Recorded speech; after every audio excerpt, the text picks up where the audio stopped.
ගෝලීය දේශපාලනයේ ශ්‍රී ලාංකේය අවකාශය නිදහස් සංවාද වැඩබිම. ආලෝක වර්ෂ 4ක් දුර සිටන් තරුවක් ඉල්ලුවා මිහිකතෙන් පොඩි ඉඩක් පැල කරන්නට තරු වලල්ලක්. ඔබ කවියෙක් වුණේ කවද ඉඳලාද? චාපා ඇත්තටම එහෙමයි, මම කවියෙක් නෙවෙයි. මේ ඔය හිතට දැනෙන පුංචි පුංචි අදහස් ටිකක් සටහන් කරන්න කියලා හිතුවා. ඉතින් ඒක ටිකක් මේ මෑතක සිද්ධ වුණේ. ඉස්සරත් ඉතින් මට එහෙම අදහස් එනවා. හැබැයි ඉතින් ඒවා එහෙමම වියකිලා යනවා. ඉතින් පස්සේ මට මේ මෑතක හිතුණා ටිකක් කමක් නෑ දැන් සටහන් කරන්න හොඳ කාලේ ඇවිල්ලා තියෙනවා කියලා. ඉතින් කවියෙක් වෙන්න අදහසක් නෑ මගේ. නමුත් මට නිකන් දැනෙන දේ පොඩි සටහනක් තබන එක හොඳයි කියලා හිතුණා. ඉතින් ඒකේ ප්‍රතිඵලයක් තමයි. දැනෙන දේ ගැන කතා කරන්න අද නිදහස් සංවාද වැඩබිමට ඔබ දන්න විදිහට දැනටමත් ජනක කුඹුකගේ සොඳුරු කලාකරුවා සම්බන්ධ කරගන්නවා. ජනක ආයිබුවන්. ආයිබුවන්.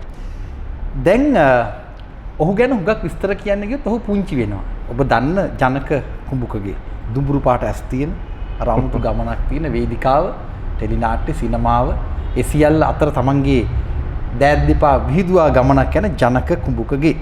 ජනක මම කැමති ටිකක් සුපුරුදු ඔය ජනප්‍රිය ප්‍රශ්නෙහි වැඩි පටන් ගන්න. දැන් මම කැමති ඔබේ වචන වලින්ම මේ නිකන් මේ ක්ෂේත්‍රයට එන හැටි කතාවක් වගේ දැනගන්න. ඒක තමයි මම හිතන්නේ අපේ පළවෙනි කතාව බහ. මේමයි ශාපා. මේ මට ඇත්තටම මේ මම ඔය A level කරන කාලේ මම පානදුර මේ පුරහලේ මේ ධර්මශ්‍රී බණ්ඩාරනායකගේ ඒකාධිපති කියන නාට්‍ය බැලුවා. ඒක තමයි මම ජීවිතේ පළවෙනි වතාවට බලපු නාට්‍යය. ඒක බැලුවාම මට මේ කියන්නේ මට අදටත් ඒක වචන වලට විස්තර කරන්න බෑ. ඒ කාලේ ඒ තිබිච්ච ඒ ක්‍රාෆ්ට් එක, ඒකේ තිබිච්ච ජවය, දැවැන්තකම, මේක මෙහිම මිනිස්සු කොට්ටාසයක් මේක මේ ප්ලේ කරනවාද කියන එක. ඉතින් එතකොට මට හිතුණා මේක හරි අපූර්ව මාධ්‍යයක්. මට පුළුවන් ද මේකට සම්බන්ධ වෙන්න කියලා. නිකන් පොඩි අර මං හිතන්නේ සමහරට මගේ කොහේ හරි ඇතුළාන්තයක මේක තියෙන්න ඇති. මට එහෙම දැන් අද දවසේ එහෙම කල්පනාවක් නැහැ, එහෙම ආසාවක්. හැබැයි එහෙම සටහනක් තිබුණ නැහැ ඇත්තටම. මේක දැක්කට පස්සේ තමයි මාව නිකන් උද්දීපනය වෙලා ආවේ මේක හරි අපූර්ව මාධ්‍යයක් කියලා. ඊට පස්සේ මම හොයා බැලුවා. මම කැමති වුණේ නැහැ කාලඟටවත් ගිහලා නේ මේ මට චරිතයක් දෙන්න. එහෙම කියන්නේ. මොකද මට දැනුණා මේක මේ එසේ මෙසේ වැඩක් නෙවෙයි කියන එක. ඊට පස්සේ මම දැක්කා ආචාර්ය ගාමිණී හත්තොට්ටුවගම මේ කැඳවල තිබ්බ පත්තරයක පුංචි මේකක් එයාගේ වර්ක්ෂොප් එකකට කැමති අයට සම්බන්ධ වෙන්න කියලා. Drama workshop. ශ්‍රී ලංකා වීදි නාට්‍යවල පෙරගමන් කරුවා. ඔව් පෙරගමන් කරුනේ. එතකොට මේ මම ඔහු ගැන සොයා බැලුවාම තමයි මට දැනුනේ ඔහු පෙරාදෙණිය විශ්වවිද්‍යාලයේ ඉංග්‍රීසි අංශයේ ආචාර්යවරයෙක්. ඉතින් සහ ඔහු ෂේක්ස්පියර් පිළිබඳව දැවැන්ත අවබෝධයක් තියෙන කෙනෙක්. සහ ලෝකේ නාට්‍ය කලාව පිළිබඳව. ඉතින් මට හිතුණා මේකට ඇප්ලයි කරන්න. කියලා මම ගිහිල්ලා ඒ වර්ක්ෂොප් එකේ මම අවුරුද්දක් විතර වැඩ කරා. වැඩ කරලා වර්ක්ෂොප් එක ඉවරුනාම මේ වර්ක්ෂොප් එක තිබ්බේ පෙරදිනේ නෑ වර්ක්ෂොප් එක තිබ්බේ බණ්ඩාරගමයි හොරණයි. ඒ තැන් දෙකකට මාරු වුණා ඒක. ඊට පස්සේ වර්ක්ෂොප් එක ඉවරුනාම අත්තෙට්ටුගම සර් මගෙන් ඇහුවා මේ තරම් කැමතිද වීදි නාට්‍ය කණ්ඩායමට සම්බන්ධ වෙන්න කියලා. ඒතර ඒ වෙනකොටත් වීදි නාට්‍ය කණ්ඩායමේ දීපානි සිල්වා, ඉච්චේ පෙරේරා, ගාමිණී හෙට්ටිආරච්චි, පරාක්‍රම නිරියල්ල, ලින්ටන් සේමගේ මම දැවැන්ත චරිත මේ කණ්ඩායම ඇතුළේ හිටියා. ඒ මම සම්බන්ධ වෙලා ඒ අවසාන භාගයේ වගේ වෙනකොට මේ කණ්ඩායම් දෙකක් හැටියට කැඩුනා. පරාක්‍රම නිරියල්ල වෙන ඔහුගේ වෙනත් වීදි නාට්‍ය කණ්ඩායමක් හැදුවා. හත්තෙට්ටුවගම සර් ඒ වෙනම ඔහුගේ මේ කණ්ඩායම 80 දශකයේ 80 දශකයේ. ඊට පස්සේ මම දීර්ඝ කාලයක් ඔහු සමග වැඩ කළා වීදි නාට්‍ය ඇතුළේ. හොඳ අත්දැකීමක්. ඔව් සාම හොඳ අත්දැකීමක්. ඉතින් සමහරලාට පොලිසි ගන්න එහෙම අවස්ථාවක් තිබුණා මේ අපිව කුදලගෙන ගිය. ඉතින් ඒක බොහොම ඒක වෙනත් වැඩක් සහ අනිත් එක ඒක හොඳ පන්නරයක් ලැබුවා ශිල්පියෙක් හැටියට මේ ෂණිකව දෙයක් කොහොමද ගොඩනගන්නේ කියන එක. ඒ කියන්නේ දිනෝදහක් මැද්දේ ඒ කියන්නේ ඒ අවස්ථාවට ගැළපෙන ඒ අවස්ථාවට උචිත මිනිස්සුන්ගේ ප්‍රශ්න කොහොමද අරගෙන ඒක ක්ෂණිකව නාට්‍යයක් බවට පරිවර්තනය කරන්න කියන එක සම්බන්ධව. ඉතින් සහ ඒ පිළිබඳ ටිකක් වෙන පරිචයක් තිබුණා. ඉතින් ඔහොම යන අතරේ මට හිතුණා මම මේක තවත් අධ්‍යයනය කරන්න ඕනේ කියලා. එතකොට මම ජර්මන් සංස්කෘතික මධ්‍යස්ථානයේ ක්ලවුස් කූසන්බර්ග් කියන ජර්මන් නාට්‍යකරුවා ලංකාවට ඇවිල්ලා. ඒ කාලේ නිතරම මේ ඔය ජර්මන් කල්චරල් එකේ එතකොට සෝවියට් මිත්‍ර සංගමේ එහෙම පිටරටින් නාට්‍යකරුවන් ගෙනල්ලා මෙහි වැඩමුළු පවත්වනවා. ඒ වැඩමුළුවත් මාස 6ක් තිබුණා. මම ඒකටත් සම්බන්ධ වුණා.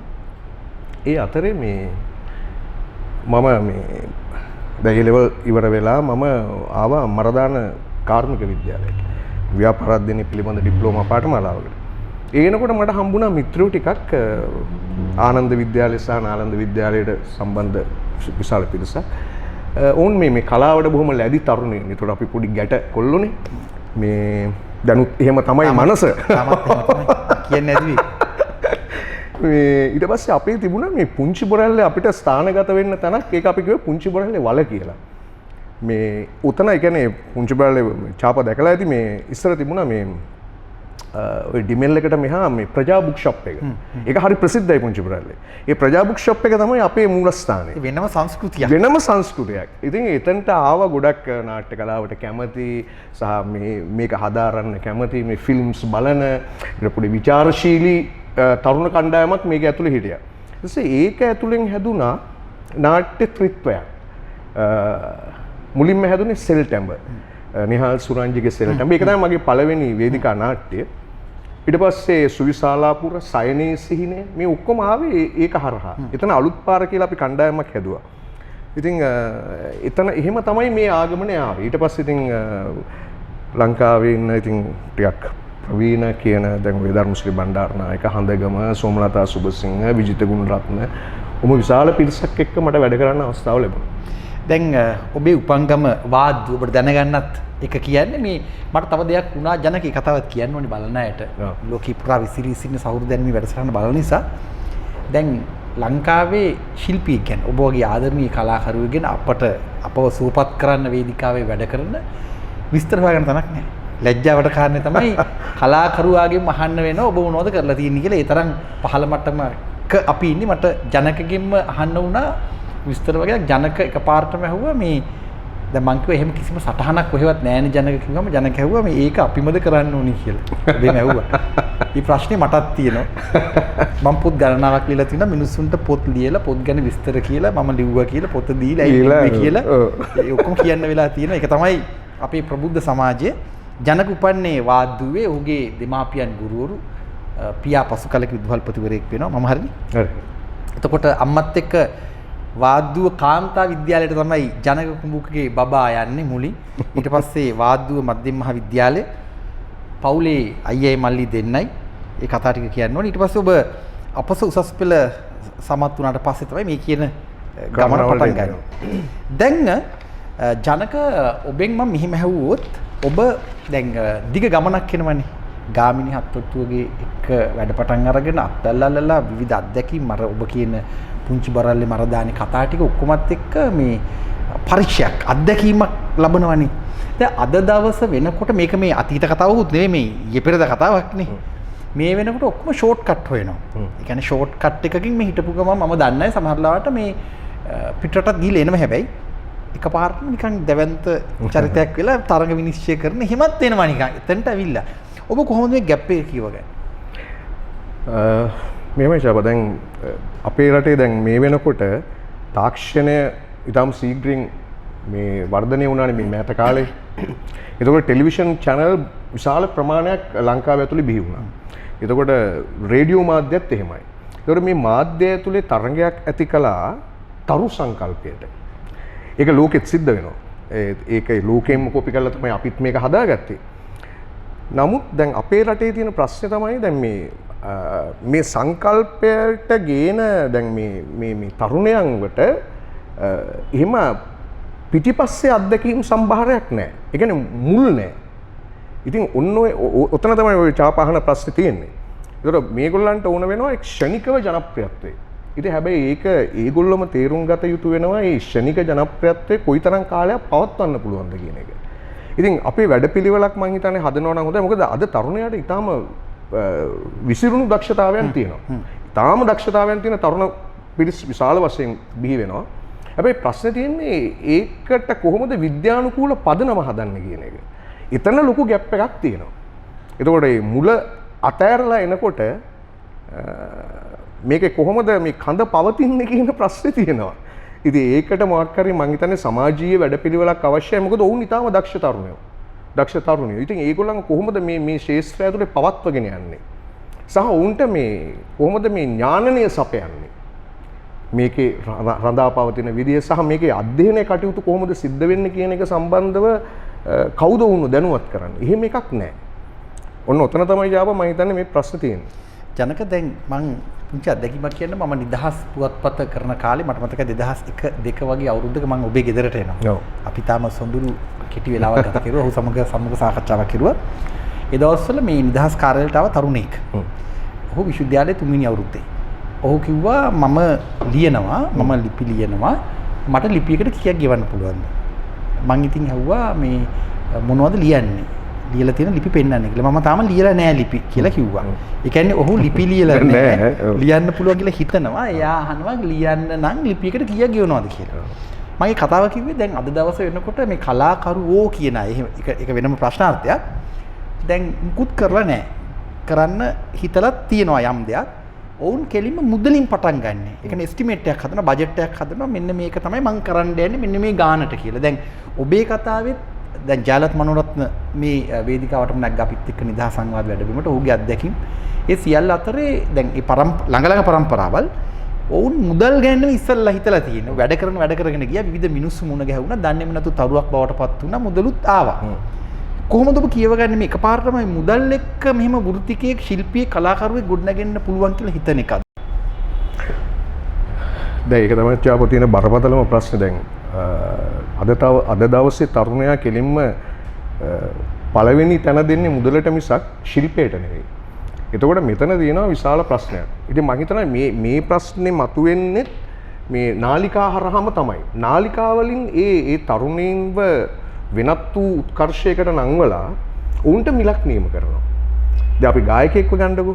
දැන් එහෙම තරු සංකල්ප වලට එන ගායකයෙක් ගත්තොත් ඛේදවාචකයේ තමයි ඒ ඔරිජිනල් සින්දුව කියපු ශිල්පයට සමාජයෙන් ලැබෙන්නෙත් නෑ මේ මිල.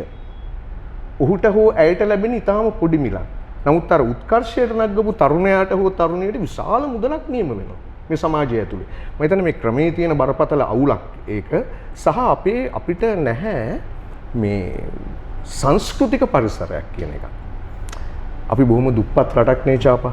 එතකොට අපේ සමාජයටත් නැහැ එහෙම ආකල්පයක්. දැන් වටිනාකම් පිළිබඳව මිනිස්සුන්ගේ වටිනාකම් පිළිබඳව එහෙම දැක්මක් නැහැ. එහෙම වටිනාකම් නැති සමාජයක මෙහෙම දේවල් වෙන එක ලොකු අවුලකුත් නෙවෙයි. ඒක පුදුමයට කාරණයකුත් නෙවෙයි. වෙන්න නියමිතයි.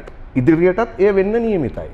එතකොට සිද්ධ වෙන්නේ විෂයක් පිළිබඳව ගැඹුරෙන් හදාරපු විෂයක් සම්බන්ධව ඊටාම බරපතල විදියට කල්පනා කරන ඒ විෂය තුල ටිකක් Taman ක්‍රියාශීලීව සහ නිර්මාණාත්මකව නියැලෙන අයට බරපතල අසාධාරණයක් වෙන අතරේ වුන් යම් කලකිරීමකටපත් වෙන්නත් ඉඩ තියෙනවා. හැබැයි ඒක කාටවත් ප්‍රශ්නෙකුත් නෙවෙයි. ඒවා දැන් channel වලටවත් වෙන අයටවත් එහෙම ප්‍රශ්නයක් නෑ. නමුත් අපිට මම හිතන්නේ කතිකාවක් අවශ්‍යයි. මේ කලාව සම්බන්ධව අපි කොහොමද ඉදිරියට යන්නේ? එතකොට මේවා තියෙන නිර්ණායකයන් මොනවද? මේවා තියෙන සදාචාරාත්මක සම්පන්න තත්වයන් මොනවද කියන එක පිළිබඳව මම හිතන්නේ කතිකාවක් අවශ්‍ය වෙනවා. දැන් එහෙම යුගයකට අපි ඇවිල්ලා ඉන්නවා. දැන් අර ඔබ කිව්වනේ අර වලේ කතාව ඊට පස්සේ අර අලුත් පාරක් හොයන කතාව තරුණ කණ්ඩායමකට එකතු වෙලා මම නැවත කියන මේ කතාව මේ 60 දශකයේ නෙමෙයි මේ 80 දශකයේ 80 දශකයේ අවසාන කාලේ. ඔව්. කියන්නේ මේ පරණ කතාවක් නෙමෙයි. දැන් අද වෙනකොට මේ සියලුම අය පවතින තත්ත්වෙන් නැතුළු හුදකලා කෑලි බවට පත් වෙන. එන්න එක වැඩි කියන්නේ කියනයි. මමයි පවුලත් නෑ වගේ දැන්. මං විතරයි වගේ. දැන් ඔබට ඔබේ විශ්වවිද්‍යාලය බවට පත් වෙන්නේ මේ වල මේ සමාජයේ විවිධ චරිතත් එක්ක පාරේ හැදෙන ඒ ලෝක. දැන් මේ එකිනෙකාව අහිමි වීම හුදකලා වීම මේ පවතින තත්ත්වෙන් ඇතුලේ අර කෑලි බවට පත් වීම ඔබ කොහොමද කියවගන්නේ? ඔබට කොහොමද දැනෙන්නේ? මේ අත්දැකීම මේ අත්දැකීම ඒක හරි. ඔව් ඒක හරි බරපතල විදිහට දැනෙනවා චාප. මොකද මේ දැන් ඒ වෙනකොට යම් දේශපාලනික වශයෙන් වැඩ කටයුතු කරපු අපේ තරුණ පිරිස් සහ ඔවුන්ගේ ජීවිත පිළිබඳ තිබිච්ච අරමුණු ඒවට ඔවුන් ඒ අරගල වලට වෙච්ච දායකත්වය ඒ සපයපු දායකත්වයන් පිළිබඳ මගේ බොහොම ලොකු ගෞරවයක් තියෙනවා. නමුත් ඒවා මේ සමාජයේ අපි මේක ශීඝ්‍රයෙන් වෙනස් වෙනවානේ සමාජයත් වෙනස් වෙනවානේ. ඒතකොට මේ වෙනස් වීම එක්ක මුදල් නැතුව කොහොමත් අපිට ජීවත් වෙන්න බෑනේ මුදල අවශ්‍යයි. නමුත් ඒ යන ධාරාවත් එක්ක සමහර විට හිතෙන්න පුළුවන් කෙනෙකුට අපි මොකටද මේ වෙනුවෙන්ම මේ මැරෙන්නේ? අපිත් මෙතනට සෙට් වුණාම ඉවරයි නේද? වගේ එකක් එන්න පුළුවන්. ඉතින් එහෙම හැලුනොත් ඒක හරි බරපතල ප්‍රශ්නයක් වෙනවා. මොකද අපේ ආධ්‍යාත්මයට අපේ ආධ්‍යාත්මය පෝෂණය වෙන්නේ නැහැනේ. මුදලත් එක්ක ආධ්‍යාත්මය පෝෂණය වෙන්නේ නැහැනේ. ඒක භෞතික කතන්දරයක්. එතකොට මේක පෝෂණය කරන්න නම් අපි ඒ වැඩිම අවශ්‍ය කරනවා. සමාජය පිළිබඳ අපි කොහොමද හිතන්නේ? මේ සමාජයට මොකක්ද අපෙන් දෙන දායකත්වය? ඒක මුදල නෙවෙයි. මුදල ඒ පිටිපස්සෙන් ඒකට. නමුත් ඒ තියෙන අපි දක්වන අපේ ආකල්පයන් අපේ තියෙන මේ ස්තරයන් වලට දක්වන එක විරෝධයන් මේ සියල්ලම සමස්තයම කැටි වෙලානේ මිනිහෙක් නිර්මාණය වෙන්නේ. එතකොට නිර්මාණකරුවෙක් හරි කවුරු හරි. එතකොට ඒව හැලෙනවා කියන්නේ බරපතල තත්ත්වයක්. ඒක සමාජයේම එක කොටසක් තමයි. ඒ කියන්නේ සමාජයේ අද පවතින මේ දියාරුවට බලපාලා තියෙන චාප මෙන්න මේ හේතු සාධක. ඒ කියන්නේ ගොඩනැගීමකට වටිනාකමක් ලැබෙන එක වෙන එකක්. දැන් ජනක කුඹුකගේ කියන වෘත්තීය මට්ටමේ ශිල්පියාට වටිනාකමක් තියෙන එක වෙන එකක්. නමුත් ගොඩනැගීම කරන්න පුළුවන් මුදල් වලින් කියලා හිතන එක තමයි ප්‍රශ්නේ තියෙන්නේ. ප්‍රශ්නේ තියෙන්නේ. එතන තමයි ප්‍රශ්නේ. මුදල් වලින් තමයි මිනිහව හදන්නේ. හදන්නේ කියන එක. කියන ප්‍රශ්නේ. ඔව්. ඉතින් ඒක ටිකක් වෙන විදිහකට මේ මං හිතන්නේ ඒක ලොකු කතිකාවකට යා යුතු ප්‍රශ්නයක්. දැන් ඉස්සර නම් චාපා දැන් අපි මොන හරි නිර්මාණයක් කළාට පස්සේ ඒ නිර්මාණය පිළිබඳව හෝ දැවැන්ත කතිකාවක් රට ඇතුළේ තිබුණානේ. නිර්මාණ සංවාද කුලක තිබුණා. එතකොට මේ තරුණ පිරිස් අතරේ විශාල සංවාදයන් ගොඩ නැගුණා. පබ්ලික් ලයිබ්‍රරි එකේද, සෝවියට් මිත්‍ර සංගමයේද, ජර්මන් කල්චරල් හවුස් එකේද, එහෙම නැත්නම් වෙනත් තැන්වල එහෙම බරපතල සාකච්ඡාවන් තිබුණා. අඩුතරේ බිබි හරි කතා කරලා බිබි හරි කතා කරලා දිනවා. නමුත් දැන් මේ කිසිවක් නැහැනේ. කිසිම නිර්මාණයකට එහෙම අදහසක් ආගෙවත් නැහැ. නිකන් පොඩි කල්ට් හදාගෙන ඒ කල්ට් ඇතුළෙම අපි නිකන් පිම්බි එහෙම නිකන් යන ගමනක් නෙමෙයි තියෙන්නේ. එතකොට ඒව ඇතුළේ වෙන පෝෂණයක් නැහැ. තම තමාගේ යාළු මිත්‍රයින්ව හයිලයිට් කරගන්නවා. එහෙම පොඩි තල්ලුවක් තමයි මේකේ තියෙන්නේ. නමුත් ਵਿਚාරශීලීව ඒ නිර්මාණවල තියෙන ගුණාගුණ මේ ගුණදොස් සම්බන්ධව එහෙම දැක්මක්, එහෙම පෝෂණයක්, එහෙම දෙයක් සමාජය ඇතුලේ නැහැ. ඒක මේ නිර්මාණවල යෙදෙන අයට විතරක් නෙමෙයි, ඒක සමාජය ඇතුලෙත් නැහැ. මිනිස්සු ඕන දෙයක් බලලා නිකන් ඉන්නවා. ජනක මේ ළඟදී මේ මට අත්දැකීමක් ලැබුණ එක ටිකක් දුක හිතන අත්දැකීමක්. රාජගිරියට පොඩ්ඩක් යහින් තියෙන මම ඔබට මේ කිව්වා මං හිතන්නේ අර ෆැබ් එකේ ඇත්තම තැන ෆැබ් එකේ අර උඩට පඩිපෙළ නගින තැන අයිනෙම පුටුවක ධර්මසිරි බණ්ඩාරනායක ඉඳගෙන ඉන්නවා. ධර්මසිරි පිළිබඳ මට තියෙන වෙනම දේශපාලන විවේචනයක්. ඒක වෙන එකක්. නමුත් උන් නිර්මාණකරුවෙක් උ දෙවන්තික් ලංකාවේ. අනිවාර්යයෙන්. ධර්මසිරි ඉඳගෙන ඉන්නවා. ඔහු තේ එකක් බොනවා, විවිධ අය ළඟින් යනවා, ඔහුගේ ඇඟි හැප්පෙනවා. ඉතින් කවුරුත් බලන්නේවත් නැහැ. ධර්මසිරි එන්න ඔක්කොම දිහා බලාගෙන ඉන්නවා. මම බලන් හිටියා. මම පැත්තකට වෙලා. එකම පුද්ගලෙක් මම දැක්කා ටිකක් අවුරුදු 60 ගණන් වල වගේ පුද්ගලෙක් ළඟට ගිහලා කතා කරලා මේ ටෙලිෆෝන් එකක් ඉල්ලගෙන යනවා. මං ටිකක් කියලා බලන් හිටියා. මං තේරුම් ගත්තේ අපිට එකිනෙකාව නොදැනෙන හැටි. මේ කතාව අඩුමතරමේ මීට වෙනස් මානයකින් ඉන්දියාවේ වෙනස් විදිහකට ක්‍රියාත්මක කරන. ඉන්දියාවේ නිර්මාණකරුවන්, ශිල්පීන්, ක්‍රීඩකයෝ ඔවුන්ගේ දෙවිවරු වගේ. මං කියන්නේ මේ මට්ටම නෙමෙයි. අඩුමතරමේ ලංකාවේ කොළඹ විශේෂයෙන් ධර්මසිරි බණ්ඩාරනායකව දන්නේ නැහැ, ඔහු දැනෙන්නේ නැහැ, නිකන් එහෙම අහුවෙන්නේ නැහැ කියන එක ප්‍රශ්නයක් නේ ජනක. දැන් ඔක විවිධ විදිහට ඔබටත් විවිධ අත්දැකීම් ඇති. මගේ ප්‍රශ්නය ඔබ හිතන්න පොඩ්ඩක් අපිට මේ මග හැරීම, මග හැර දැමීම. දැන් එහෙම වෙන්න බෑනේ. දැන් මට අපේ ඇඟේ මේ සියලුම ශිල්පීන් ඉන්න ඔබත් ඉන්න මගේ ඇඟේ කෑල්ලක ඇති කොතනක හරි. ඒ කියන්නේ සරච්චන්ද්‍රගේ පටන් අරගෙන සේකර්ලා අමරදේවල මේ ඔක්කොමලා අපේ ඇඟාස්සේ ඉන්නවනේ. අපිව ඉන්ස්පයර් වෙලා, හැංගීම් ඇවිල්ලා, කඳුළු ඇවිල්ලා, දැනිලා ඔය ටික වෙනවනේ. මේ මග හැරීම ඔබට කොහොමද දැනෙන්නේ? කියන්නේ අනිකාව නොදැනීමම නෙමෙයි මම මේ කියන්නේ සමාජයේ පෙරගමන් කරුවන්, කලාකරුවන් කියන්නේ පෙරගමන් කරුවන්. ඒතර ඔවුන්ම මගේ හැර දැමීම, මගේ හැර සිටීම ඔබට කොහොම තේරෙන්නේ? මේ මොනිජාව දැන් අපේ අධ්‍යාපන ක්‍රමයේ ඇතුළෙම අපිට නැහැනේ එහෙම මේ පෝෂණයන් සහිත සංස්කෘතික වටාපිටාවක්. ඒක අධ්‍යාපනයෙන්ම මරලා දාලානේ තියෙන්නේ. දැන් අපි පාලකයෝම කිව්වනේ කලාව කරලා මොනවද කරන්න කියලා. කලාව කන්නද කියලා ඇහුවනේ. ඉතින් එහෙම තැනකනේ මේක තියෙන්නේ. දැන් වෙනත් රටක දියුණු රටවල් වල සංස්කෘතිය තමයි අතිශය පෝෂණය කළ යුතුම සාධකයේ හැටියට ඒ පාලකයෝ පිළිගන්නේ. දැන් අපේ රටේ ඉතිහාසයම ගත්තොත් සංස්කෘතික ඇමතිවරයන් දුර්වලම ඇමතිවරයා හැටියට පත් කරන්නේ. ඒ කියන්නේ මොකක්වත්ම දෙන්න බැරි නම් සංස්කෘතික ඇමතිකම දෙනවා. අන්න එහෙම රටක් නෙමේක. එතකොට ඔය තත්ත්වය ඇති වෙන එක ලොකු මේ අවුලක් නෙවෙයි. ඕක තමයි එතකොට ඇති වෙන තත්ත්වය. දැන් කිසි කෙනෙක් හිතනවාද දැන් මේ සංස්කෘතියේ බර තමයි රටක් ඉදිරියට තල්ලු කරන්න කියලා. එතකොට එහෙම එකක් නැහැනේ. දැන් නාට්‍ය කලාව ගත්තොත් නාට්‍ය කලාව තමයි රටේ අතහැර දාපුම කලාව. හරි? ඉතින් වෙන දේවල් තමයි මේ ඉස්සරහට වෙන සිනමාවත් අපිට ඊටාම දැන් දුරස්තයි වගේ තැනකනේ තියෙන්නේ අපිට තියෙන වෙන හේතු සාධක. නමුත් නාට්‍ය කලාව කියන සංස්කෘතික අමාත්‍යාංශය ගණන් ගන්න නැතුම දෙයක්. ඒගොල්ලන්ගේ නිකන් ජොබ් එකක් හැටියට තමයි මේ රාජ්‍ය නාට්‍ය උල්ලත් කරන්නේ. ඒගොල්ලන්ගේ අවුරුද්දේ තියෙන පොඩි ඒක ජොබ් එකක්. ඒ ඇරෙන්න අලුතෙන් හිතලා අලුතෙන් මේකට දායක කරන්න පුළුවන්. එහෙම කිසිම දෙයක් මේක ඇතුලේ නෑ මේ චාපා. එන්න මේවා දී වෙන තත්ත්වයක් තියෙන්නේ.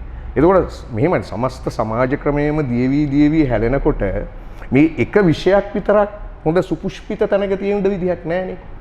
නේද? දැන් අපේ දේශපාලන දැන් සියලු දේටම මේ දේශපාලන තත්ත්වයන් බලපානවානේ. දැන් මේ ඉතිහාසයේ ඉඳලම ආපු දේශපාලන තත්ත්වයන් අපේ සංස්කෘතිය අමතක කළාම දාලා තියෙනවා. හැබැයි නිකන් බොරුවට කියනවා අපිට 2500ක සංස්කෘතියක් තියෙනවා, අපිට මහා සංස්කෘතියක් තියෙනවා. එහෙම නිකන් පොඩි බයිලා ගහනවා මිනිස්සුන්ව මේ ඔවුන්ගේ දේශපාලන න්‍යාය පත්‍රයට අල්ලගන්න. ඒ ඇරෙන්න මේකට කරපු කිසිම දෙයක් නැහැනේ. ඒ පොඩි චූටි නිකන් මේ නිකන් සීනි බෝල වගේ දේවල් දෙනවා ඇරෙන්න. ඩැමේජ් එකක් හැර. බරපතල ඩැමේජ් එකක් හැර කරපු දෙයක් නැහැ. එතකොට මුළු ඉතිහාසයක් පුරා එහෙම සිද්ධ වෙනකොට මේ ලෙජන්ඩ්ස්ලා පවතින්න බෑ මේ සමාජය ඇතුලේ. එතකොට ඒ සමස්තයම මෙහෙම අතහැරි යනවා. ඒක බරපතල කේදවාචකයක්. ජනක මම ඔබට යෝජනා කරන මෙහෙම දැන් මේ ධනවාදී ගෝලීය තත්ත්වයක් නේ තියෙන්නේ. දැන් ප්‍රංශය ගත්තොත් ප්‍රංශයේ සියලු විවේචන චෝදනා අඩුපාඩුකම් මැද්දේ අපි ප්‍රංශ ජාතිකයන්. ඒ වර්ගයේ කුලේ නෙවෙයි ආගමත් නෙවෙයි. අර අපි ප්‍රංශවරු කියන එක ඇමරිකානුවන් හිතන්නේ අපි ඇමරිකානුවන්. දැන් ඊපිටතර ජෝන් මැකේන් කියලා ඔබ දැක්කම සෙනෙට් සභිකයෙක් මැරුණා ඇමරිකාවේ. ඔවුන්ගේ ලෙජෙන්ඩ් එකක්. ඔවුන් ඔක්කොම ඇවිල්ලා හිසනම ආචාර කරලා අපේ වීරත්වයේ ජාතිකත්වයේ හිසන ඇමරිකන් කියලා එහෙම තමයි ඉන්නේ ඒක. ධනවාදයේ ඇතුලේ ජාතිකත්වය ඒ අර්ථයෙන් අර පළල් අර්ථයෙන් ඒ රටට අදාළ ජාතිකත්වයේ පදනම් වෙන්නේ ඔබ කියන අර සංස්කෘතික කතා මත. අපේ ලංකාවට රාජ්‍යත්වයේ තේරුම් ගන්න බැරුව ජාතිකත්වයේ තේරුම් ගන්න බැරුව සංස්කෘතික පදනම් තේරුම් ගන්න බැරුව නිකන් විකාරකාරී තත්ත්වයක් ඇති වෙලා තියෙන කියලා මම යෝජනා කළොත් ඔබට. හරි. ඒක තමයි ඇත්ත තත්ත්වය. මේක ධනවාදෙත් නැහැ, සමාජවාදෙත් නැහැ. මොකක්වත්ම නැහැ. නිකන් එන අවුලක් තියෙන්නේ. මේ අවුල මේ අද ඇති වෙච්ච අවුලක් නෙවෙයි චාපා. මේක මේ දීර්ඝ කාලීන අවුලක්. ඒතකොට කවුද මේක හදන්නේ? දැන් එහෙම හදන්න පුළුවන් තැනක මේක තියෙනවද දැන්? අපි එහෙම මේ නිකන් පසුගාමී වෙන්න අවශ්‍යත් නැහැ. නමුත් මට ඇත්ත තත්ත්වය මේකයි. එහෙම පේන තෙක් මානෙක කිසි දෙයක් නැහැ. නිකන් මේ මුළු සමාජ පද්ධතියම නිකන් අර අන්‍ය කොරස් වෙලා කියන්නේ. නිකන් අර එහෙම වචනයක් භාවිතා කරන එක මම හිතන්නේ වඩා හොඳයි කියලා. එහෙම තැනක තමයි මේක තියෙන්නේ. කාටවත් කිසි දෙයක් හරි වැරද්දවත් තේරුම් ගන්න බැරි තැනක තියෙන්නේ. දැන් නිකන් හිතන්න දැන් මාධ්‍ය ඇතුළෙම නිකන් හිතන්නකෝ අපි නිකන් සරල උදාහරණයක් ගමු. මුද්‍රිත මාධ්‍ය ඇතුලේ සහ අනිකුත් මේ මීඩියා ඇතුලේ කොච්චර ප්‍රමාණයක් දවසකට වෙන් කරනවද මිත්‍යා මතවාද වලට? උදේ ඉඳලා රෑ වෙනකන් දැන් අපි උදේ වරුව ගත්තොත් විශාල පරාසයක් කාල පරාසයක් වෙන් කරනවා භූත කතා වලට. එතකොට මේ මොනවාද ජ්‍යොතිෂයන්ට අනාවැකි ඊට පස්සේ මේ ඝන දෙවියන්ට කරන මේ ඝන දෙවියන් හරහා කරන මේ තමන්ගේ කියන සියලු පැතුම් ඉෂ්ට කරගන්න පුළුවන් තැනකට මිනිස්සුන්ව තල්ලු කරන ක්‍රමවේද අර වාලම්පූරි කතන්දර මේවා ඔක්කොම සමාජගත කරනවානේ. එතකොට මිනිස්සු අර දැන් අපේ රට මේ පොහොසත් රටක් නෙවෙයිනේ. අපි ප්‍රශ්න වලින් මිරිකිච්ච විහිං දුප්පත් වෙලා සියලුම පොහොසත් වෙන්න අවශ්‍ය කරන සියලු සාධක මේ රට ඇතුලේ තියෙද්දී සම්පත් සියල්ල තියෙද්දී විහිං දුප්පත් වෙච්ච ජාතියක් නේ අපි.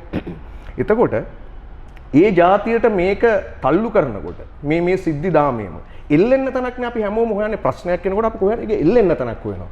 දැන් මේ එල්ලෙන්න තැන මාධ්‍ය ඇතුලෙම අපිට සප්ලයි කරනවා.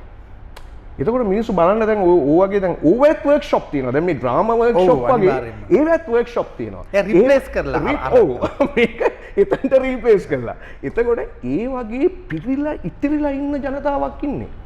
නාට්‍යයකට එහෙම සෙනගක් ගේන්න බෑ. සිනමා ශාලාවකට එහෙම සෙනගක් ගේන්න බෑ. මේවා තමයි සෙනග ඉන්නේ. ඇයි සහ TV ස්ටේෂන්ස් කියන හැටියට ඇත්තද බොරුද කියලා හොයාගන්න අමාරුයි. රේටින් වැඩි ඒවටලු. රේටින් සම්බන්ධව නම් චාප මට තියෙන වෙන අර්ථකථනය. මම රේටින්ස් එහෙම පිළිගන්නේ නැහැ. ඒක වෙනත් නිර්මාණය කරන නිර්මාණය කරන කතන්දරයක්. එතකොට මේ ඒක ඇතුළේ අපිට මේ ඔය සාධකේ හොයන්න බෑ. හැබැයි විශාල පිරිසක් මේ මිත්‍යාවන් එක්ක එකතු වෙලා ඉන්නවා. එතකොට මේ සමාජය කොහෙටද යන්නේ කියලා හිතන්නකෝ. අපි කොහාටද මිනිස්සුන්ව තල්ලු කරන්න කියලා හිතන්නකෝ. හැබැයි ඒකට අපේ දේශපාලඥයෝ හරි ආසයි. මොකද ඔවුන්ට අවශ්‍ය එක මේක ඇතුළේ සිද්ධ වෙනවා. ඒතර ඔවුන්ට මුකුත් අලුතෙන් කරන්න දෙයක් නැහැ. මිනිස්සු ඒ ජොබ් එක අපිම කරගන්න. ජොබ් එක අපිම කරගන්නවා. ඒගොල්ලන්ට තියෙන්නේ අපි උනික හරක් ටික වගේ තල්ලු කරගෙන යන්න විතරයි. ඒ හරක් බලන කුළුවන් වගේ නිකන් මේ හවසට නිකන් අර දක්කගෙන ඉන්නේ කට්ටිය. ඒ වගේ මෙහෙම දක්කගෙන එනවා ඉතින් අපිව. ජනක ඔබට කොහොමද හිතෙන්නේ ඔබට කලින් පරම්පරාවේ අය ඔබට සම්බන්ධ ඔබේ පරම්පරාවේ අයත් දැන් මේ අමුම ප්‍රශ්නයක්. දැන් විවිධ දේශපාලන වේදිකාවල තම තමන් පිළිගන්න වාසි සහගත පැති අරගෙන ඔවුන්ව දිනවන්න ප්‍රෙස් කොන්ෆරන්ස් එකෙම දිනලා බලන් ඉන්න හිරිකිතයි. ඒක දැකපු මහා දැවැන්ත ගායකයා හිඟන්නෙක් වගේ ඉඳගෙන ඉන්නවා සමහර විට එක කතිකෙක් ඉන්න වාචාල දෙපැත්ත ඉඳගෙන ඉන්නවා මෙහෙම අපි දන්න ගායකයා එක්කෝ කලාකරුවා. ඔබට මේ තත්ත්වය කොහොමද අහුවෙන්නේ? ඔබ එහෙම කවදාවත් දැකලා නැහැ මම එහෙම කිසිම දවසක ලංකාවේ මම ඒක බොහොම ආඩම්බරෙන් කියන කතාවක් චාපා. කිසිම දවසක ලංකාවේ දේශපාලඥයෙකුට මගේ අස්සන යොදලා නැහැ. යොදන්නෙත් නැහැ. යොදන්නේ නැහැ. ඒක කොහොමද යොදන්නේ? ඒ අද වෙනකම් මගේ ඉතිහාසයේ තියෙන එහෙම. ඒක මම ටික ආඩම්බරෙන් කියන්නේ. මට එහෙම ඉන්න පුළුවන්. ඒක ලොකු ආඩම්බරයක් මේ ඉන්න සෙට් එකත් එක්ක. එතකොට දැන් මේගොල්ලෝ ගිහිල්ලා එහෙම වාඩි වුණාම මේ මහා දැවැන්ත චරිතනේ. එතකොට දේශපාලඥයා දන්නවා මේගොල්ලන්ව ඕන මොහොතක අපිට නම්ම ගන්න පුළුවන් කියන එක. එතකොට මුන්න පාවිච්චි කරනවා. මේ ඊටාම සුළු කාරණාවලට. හැබැයි දැන් පුළුවන් නම් ප්‍රෙෂර් ගෲප් එකක් හැටියට අපේ ආටිස්ට්ලාට මේ අපේ කලාවේ නිරත වෙන සියල්ලන්ටම ප්‍රෙෂර් ගෲප් එකක් හැටියට ඉන්න පවතින ඕනම රජයකට ප්‍රෙෂර් කරන්න පුළුවන්. එහෙම ඉන්නවනම් මේ වේදිකාවල ඉන්න බෑ. මේ දක්කන දැක්කිල්ල යන්න බෑ. අපි වෙනම ටීම් එකක්. මේ යන්නේ පක්ෂ වැඩක්. මේ යන්නේ පක්ෂ වැඩක්. අපේ දේශපාලනය වෙනයි. ඒක එක්කනට නිදහස තියෙනවනේ. තමන් කැමති දේශපාලනයක් අදහන්න. ඒක වෙනයි. හැබැයි පවතින ඕනම රජයකට තමන්ට පුළුවන් කොන්දක් තියෙන්න ඕනේ. ගිහිල්ලා කතා කරන්න පුළුවන් ශක්තියක් ඇති කරගන්න ඕනේ ආටිස්ට්ලා කියන අය. ආටිස්ට්ලා කියන්නේ එහෙමයි. මේ මම ආටිස්ට් කෙනෙක් කියලා කියනවා නෙවෙයි මේ නමුත් ඒ මොකක් හරි චූටි හරි එහෙම දැක්මක් මිනිස්සුෙකුට තියෙන්න බෑ. දැන් එහෙම කිසිවක් නැහැනේ අපේ අයට. ඉතින් අපේ අය ගිහලා එන ඕනම තැනක සෙට් වෙනවා. එතකොට ඉතින් පොලිටිෂියන්ලා දන්නවා රයිට් ඕන විදිහකට අපිට පාවිච්චි කරන්න පුළුවන්. අපේ මැතිවරණ වේදිකාවල මුව නග්ගලා අපිට අපි වෙනුවෙන් ස්තෝත්‍ර ගායනා කරන්න පුළුවන්. ඕන විදිහකට ඊට පස්සේ පයින් ගහලා පන්නලා දාන්නත් පුළුවන්. ජනකම පොඩ්ඩක් හොයලා බැලුවා පුද්ගලිකව දැන් ඔහොම වේදිකාවල විවිධ පක්ෂවල නැගලා ඉන්න අය ගැන 99.999%ක්ම ඔවුන්ට යමක් තියෙනවා. ඒ කියන්නේ ඉන්න ගයක් තියෙනවා. ඒ පවුල ටිකක් සරුසාරයි අර නිකන් පැලක ඉන්නයි නෙවෙයි. එහෙමයි නෙවෙයි. මට හිතා ගන්න බෑ දැන් මට නම් කියන එක ඉච්චර සාධාරණ නෑ. නමුත් මේ සමහර අයට රසාවලුත් තියෙනවා. ඒ යම් ශක්තිමත් ආර්ථික පදනමක් ගෙදර සමහර වාහනයක් දෙකක් තියෙනවා. ටිකක් හොඳ ගයක්, තමන්ගේ ගයක්, ළමයි හොඳ තැන්වල කොහොමද එහෙම වෙන්නේ ජනක? දැන් නැති බැරි කමත් නෙවෙයි නා. මොකක්ද ඔබ හිතන්නේ මේ පටලවාගන්නේ මොකක් වෙන්නේ නැද්ද? දැන් මෙහෙමනේ චාප දැන් මිනිහෙක් සල්ලි හම්බ කරනකොට එයා කැමති තව ටිකක් හම්බ කරන්න. තව ටිකක්. මේකේ කෙලවරක් නැහැනේ. දැන් ඒක වෙනත් වූ දැක්මක් තියෙන කෙනෙකුට පුළුවන් නෑ මේ තියෙන ප්‍රමාණය මට ඇති. මම මේකෙන් සන්තර්පණය වෙනවා කියන තැනට එන්න පුළුවන්. හැබැයි එහෙම නොවෙනකොට දැන් නෑ තව ටිකක් යනවා. ඉතින් ඔය ඒක ඒ පැත්තෙන් යනවා. අනිත් පැත්තෙන් තව කාරණාවක් තියෙනවා චාපා. අපේ අය හරි කැමති ඒ කියන්නේ අපේ කියන්නේ මේ මම කියන්නේ මේ කලාවේ සම්බන්ධ වෙන පිරිස විතරක් නෙවෙයි මේ සමස්තයම කැමති මේ ශ්‍රී ලාංකිකයා කියමු ශ්‍රී ලාංකිකයා හරි කැමති අපි මේ පොලිටිෂියන්ස්ලත් එක්ක හරි ගනුදෙනුවක් ඇති කරගන්න. ඒක හරි ලොකුකමක් හැටියට සැලකන්නේ. මේ 2.50 එවුන්. හැබැයි නමුත් ඒගොල්ලන්ට හිතෙනවා මේ අපි මාර පොරවල් මොකද මම ඔයත් එක්ක එන යාළුයි. එන සම්බන්ධයක් තියෙනවා. මට මේ වෙන දෙයක් ආරෝපණය කරගන්නවා. සෙල්ෆියක් එහෙම අරගෙන එහෙම සමාජයක් හැටියට පරිවර්තනය කරලා තියෙනවා මේක. එතකොට ඒක ආටිස්ට්ලාටත් පොදුයි සමාජයේ ඉතුරු අයටත් පොදුයි. මේක මේ දෙකක් නෙවෙයි එකක්. හැබැයි ඒක වෙන්න ඕනේ දෙකක්නේ. ආටිස්ට්ලා ඉන්න ඕනේ වෙන තැනක. නේ සමාජයට වඩා ඉදිරියෙන් ඉන්න පැමිණිසුන් නිර්මාණකරුවන්ට මොන හරි පෙර දැක්මක් තියෙන්න එපා ඒගොල්ලන්ටනේ. ජනමික තේරුම් ගන්න බැරි මට්ටම මේකක්. දැන් යුරෝපයේ මම දන්න මිත්‍රයෙක් හිටියේ මම නම කියන්නේ මේක බලනවත් ඇති. ඔහු එහි ස්ථාවර පුද්ගලයෙක් දීර්ඝ කාල යුරෝපේ. දැන් ඔහු රට වෙනුවෙන් සෑහෙන වැඩ කොටසකුත් කරනවා. ඔබ හිතන්න මේ එක්තරා මොහොතක ඔහුගෙන් මම දැනගන්නවා මේ විස්තර වැඩි අහන්න එපා ඉතින්. නෑ මම දන්නවා ඔබ කියන එක දන්නේ නැති වෙයි. මම හිතන්නේ මේ වෙන එක්කෙනෙක් වෙන්න ඇති කියලා මම හිතනවා. ඔහු එච්චර ප්‍රසිද්ධ නෑ. ඔහුගේ සිහිනේ තමයි මේ 2020 පාර්ලිමේන්තු මැතිවරණයට ලිස්ට් එකකින් හරි එන එක. ඒකත් බැන්න පළාත් සභා මන්ත්‍රී කෙනෙක්. ඔබට හිතා ගන්න පුළුවන් දෙයක් නෑ. දැන් රටේ ජනාධිපති වෙන්න වගේ හිතනවා නම් මට හිතා ගන්න පුළුවන්. දැන් යුරෝපයේ සෑහෙන ස්ථාවරයක් හදාගත්ත ව්‍යාපාරත් හිමි ලෝකෙ දැකපු ඔවුන් නිකන් ගෙදර යනවා වගේ ජර්මනියට ප්‍රංශයට ගිහිල්ලා එනවා. බෝඩ් එක පන්නන්න තියෙන එච්චර එහෙම වෙන්නේ කොහොමද? ඔබට ඒක තමයි අර ශ්‍රී ලාංකික දුප්පත් අනන්‍යතාවය. ලෝකෙ කොහේ හිටියත් අපිට ඒකෙන් ගැලවෙන්න බෑ. මොකද අපි හිඟන ගතියක්. ඒ හිඟන ගතිය පුංචි කාලේ ඉඳලම අපේ මනසට තල්ලු කරලා තියෙනවා. ඒතකොට ඒකෙන් අපිට ඈත් වෙන්න බෑ චාපා. අපි ඒක ඇතුළෙම තමයි ඉන්නේ. ලෝකෙ කොහේ ජීවත් වුණා. අර හිඟනකම එනවා. නැත්නම් මේ පළාත් සභාවකට මේ තල්ලු එහෙම හරි. ඒක හරි ප්‍රාථමික தත්වයක් නේ. එතකොට අපේ ලංකාවේ අය දැන් මේ ඔබ පරිස්සම්ගෙන මේ වැඩසටහන බලන අය ලංකාවේ මේ විවිධ පක්ෂවල සම්බන්ධ කට්ටිය යනවනේ රට. ඔය අපේ කට්ටිය ගිහිල්ලා එන්නේ නිකන් විවිධ සමිති සම්මේලන වගේ වැඩමුළු. අනේ අර එහෙ ඉන්න අය මම මේ කියන්නේ XYZ ආදී වශයෙන් යුරෝපයේ ඉන්න සමහර අය හුදට වියදම් කරලා මේ මෙහෙන් යන මිනිහව සතුටු කරලා එවනවා. එයා හරහා තමයි අර වැඩේ කරගන්න පුළුවන් කියලා. ඔව්. එතන තියෙන ජනක.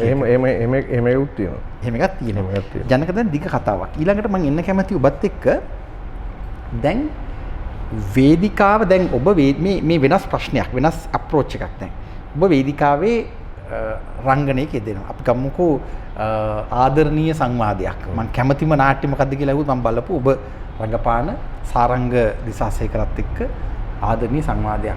මම ඒ හරියටම සාමාන්‍ය තෝරගන්නේ වේදිකාව කෙලින් ආසනයක්. ඔව්. මම ඒ වෙලාවේ ඔබ රංගනයක දෙනවා මං දිහා බලාගෙන ඉන්නවා ඔබ දන්නේ නැති උනට ඔබ සහ මං අතර සංවාදයක් ගොඩනගෙනවා ඒ කියන්නේ මුළු ශාලාවේ ඔක්කොටම අත්දැකීම් වෙන්නේ නැති මේ රංගනයත් එක්ක එන අත්දැකීම මිනිස්සුන්ගේ පෞරුෂය ගොඩනගන්න අර ඇතුළට කතා කරන්න හොඳ ආමන්ත්‍රණය කරන්න පුළුවන් පාරක් නේ බොහෝ දේ කරන්න පුළුවන් මෙන්න මේ ටූල් එක මේ මෙවලම අපිට මේ සමාජ ප්‍රගමනය සඳහා සමාජ ඉස්සරහට තල්ලු කරන්න කොහොමද යොදා ගන්න පුළුවන් කියලා ඔබ යෝජනා කරන්නේ මේ කුණු වෙච්ච තැන එහෙමම තියෙද්දි ඔයකට බරපතල ප්‍රශ්නයක් ආවා. මම හිතන්නේ දැන් ඕක මේ එහෙම සමාජ ප්‍රගමණයට දායක කරගත්ත වේදිකාව කියන එක දැන් මොකද 70 දශකයේ 60 දශකයේ වගේ. එතකොට අපි මේවා කිසි සම්බන්ධයක් නැහැ.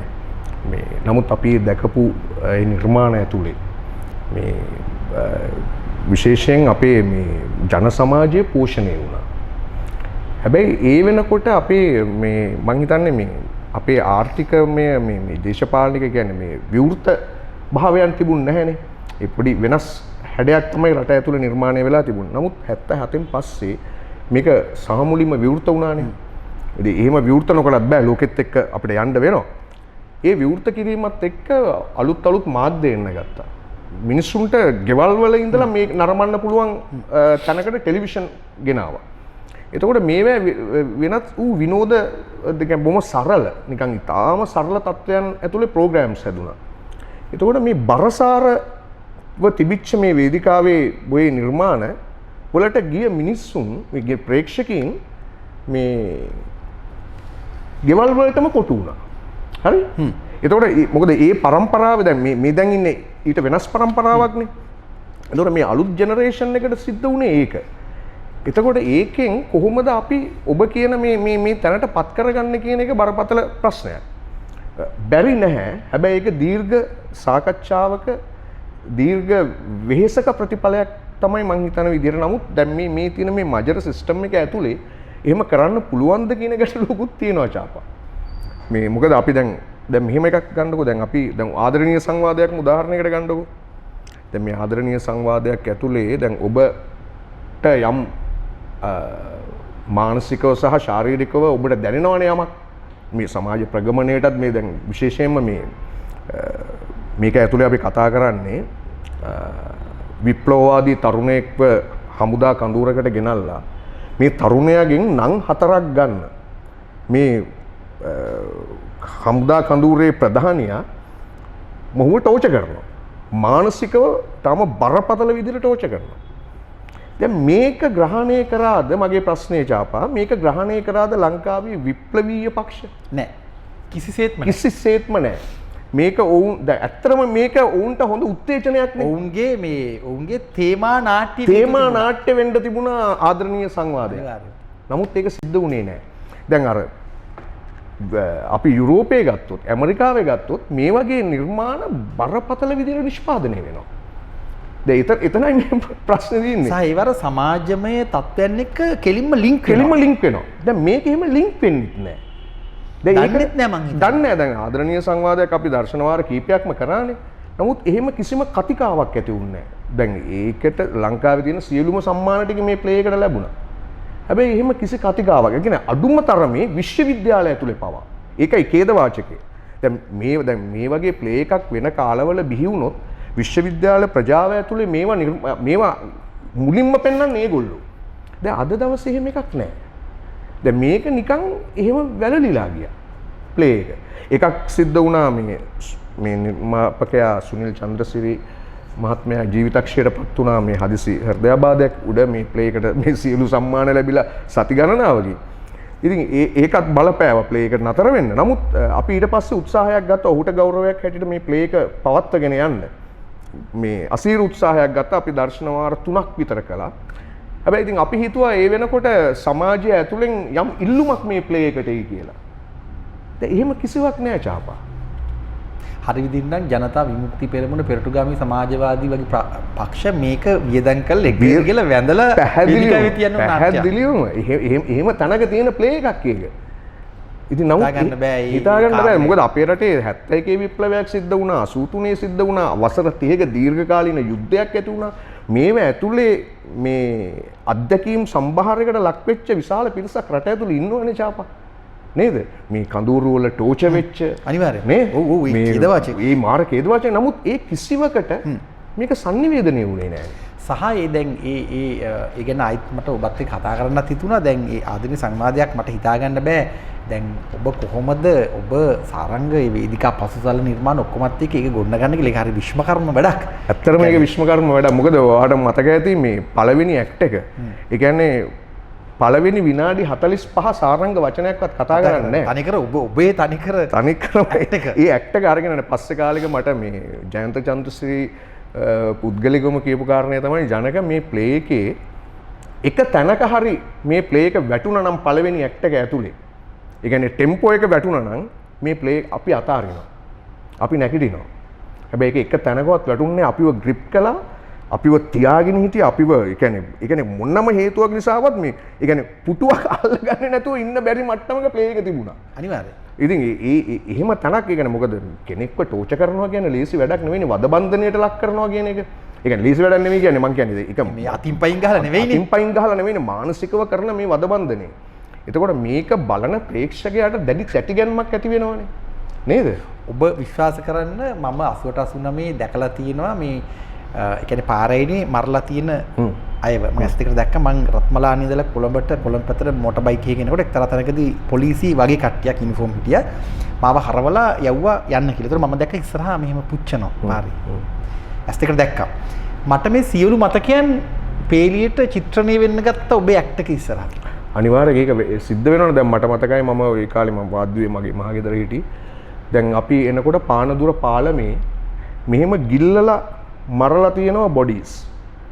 උළුව විතරයි පේන්නේ. කඳ ඇතුලේ බර ගැට ගහලා මෙහෙම දාලා. ඉතින් ඊට පස්සේ පාරවල් අයින් විශාල මිනි ප්‍රමාණයක් පිච්චෙනවා. මෙහෙම යුගයක් නේ අපි පසු කළේ. ඒතකොට මේව ඇතුලේ මහා දැවැන්ත වදබන්ධන වලට ලක් වුණා දෙපැත්තෙන්ම. කියන්නේ මම එක පැත්තක විතර නෙවෙයි. ඉතින් කොහොම වුණත් ඉතින් මේ ප්ලේ එක මං හිතන්නේ මේ සමාජයේ ඇත්තටම දැවැන්ත තැතිගැන්මකට ලක් කරන්න පුළුවන් සහ ඒක මේ සමාජයේ ඇත්තටම උසවගෙන යා යුතු ප්ලේ එකක්. අනිවාර්යයෙන්. නමුත් ඒක උනේ නෑ ජාපා. ඔබ විශ්වාස කරන්න ඔය වේදිකා නාට්‍ය බලලා ඒ දවස් වෙනකොට මේ නිදහස් සංවාද වැඩබිම මෙහෙම මේ අන්තර්ජාලය හරහා ගොඩනැගිලා තිබුණේ නැහැ. එහෙම කරගන්න බැරි වුණා. පුවත්පත නැවතෙන්නේ 2011. ඔබට මතකයි 2001 2011 නිදහස් විරාමයකට යනවා.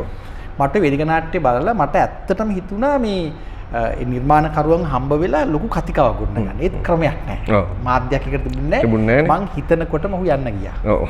අනිවාර්යයෙන්. අධ්‍යක්ෂවරයා නික්මිලා ගියා. ඔහුගේ කාර්යභාරය කරලා. දැන් ඊළඟටම බරපතල තැනකට ඔබ රැගෙන එනවා. හැබැයි රැගෙන ඉන්නේ ඔබේ කවියකින්. ඔබ ලියනවා ඒ දිග කවියක්. ඔබේ කවිය හරි දිගයි. ඒක පටන් ගන්නෙ මේක ඇත්තටම ඔහුගේ මේ Facebook පිටුවෙන් බලා ගන්න පුළුවන්. මේ කතාවේ තියෙන්නේ මේ අර අපේ පාරම්පරික ජන සමාජය තුළ ඉන්න ගුරුනාංශ කෙනෙක්. ඔහු ලියන්න පටන් ගන්නවා දුර රූපේ දුටුව දැකපුරුදු රූපයක් උස කෙසඟ මිනිසෙක්. කවුද මේ? ඔහු විස්තර කරන ඔහුගේ ගුරුනාංශ ගැන.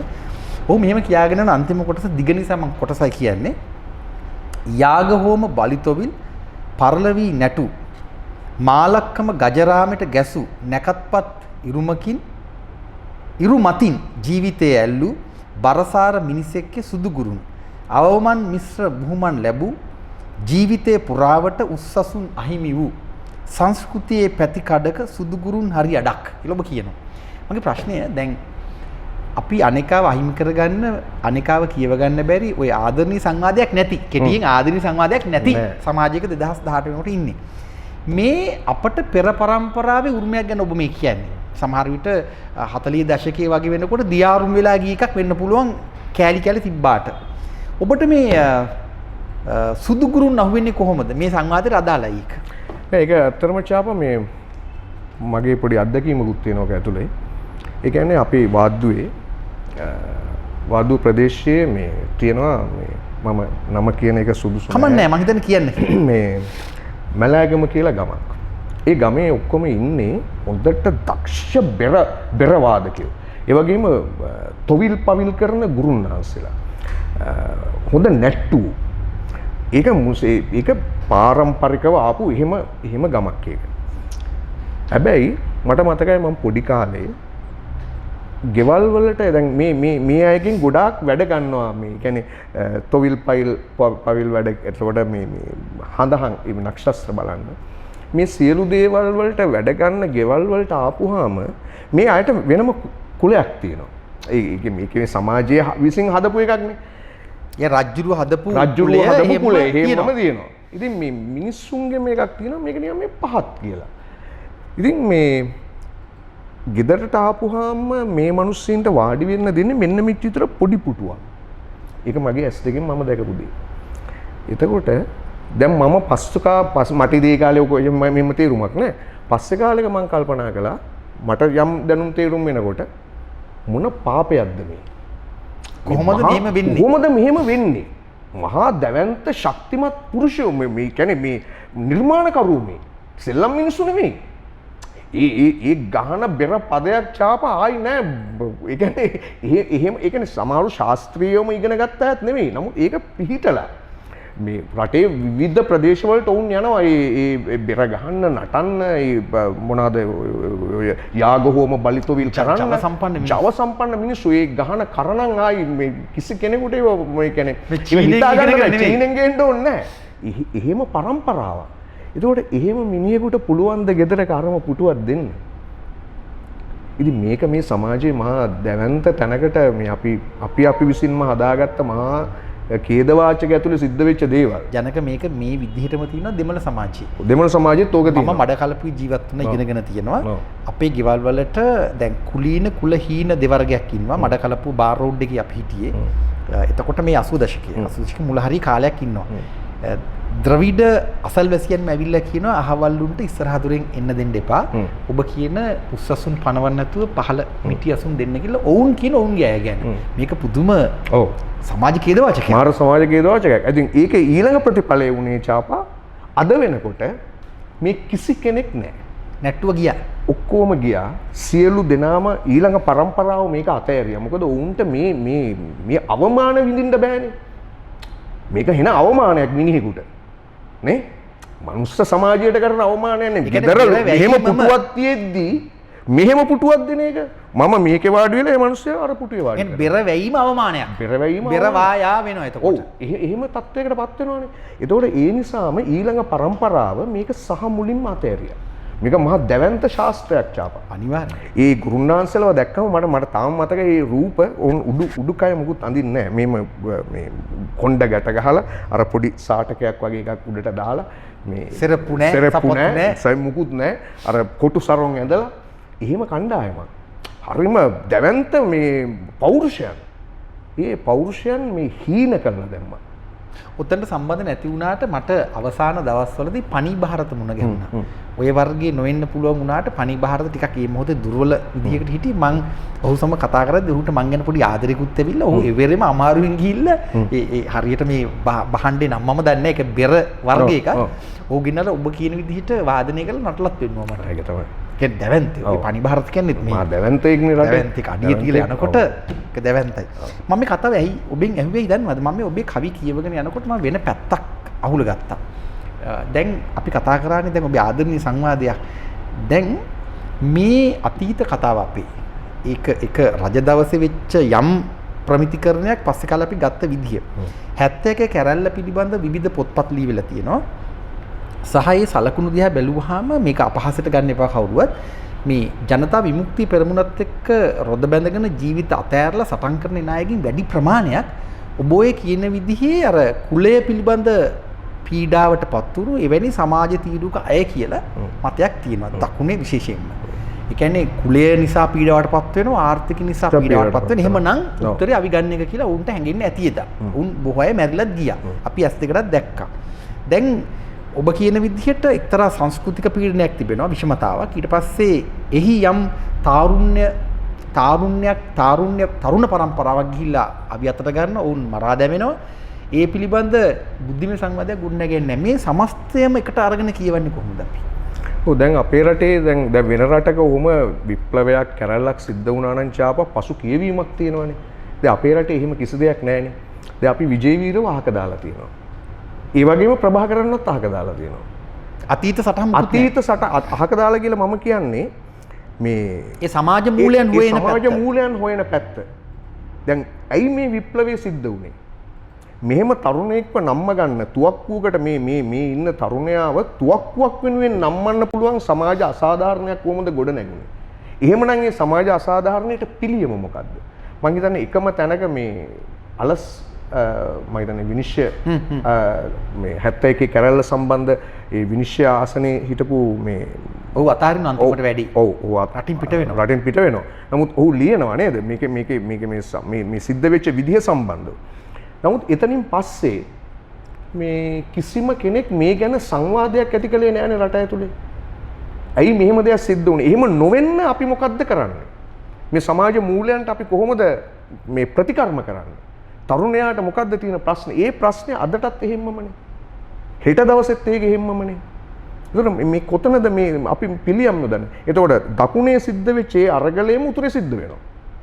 වෙන විදිහකට උතුරේ සිද්ධ වෙනවා. එතකොට ඒ තරුණයාට තියෙන්නේ මේ ප්‍රශ්න ටිකම තමයි. එතකොට වෙන උත්තරයක් දෙනවා. ඒගොල්ලෝ වෙන උත්තරයක් දෙනවා.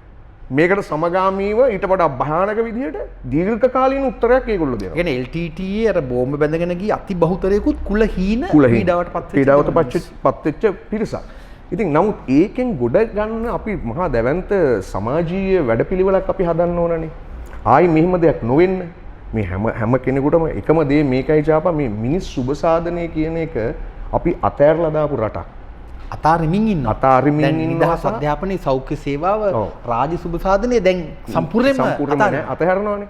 ඉතින් ඒ නිසා දැන් මේක කොහොමද අපි ඉදිරි තරුණයාට දායාද කරන්නේ? ඔවුන්ගේ සිතුම් පැතුම් කොහොමද මේ අපේ සමාජයේ වැඩදායී තැනකට ගේන්නේ? වෛරය කොහොමද අපි අතහැරවන්නේ?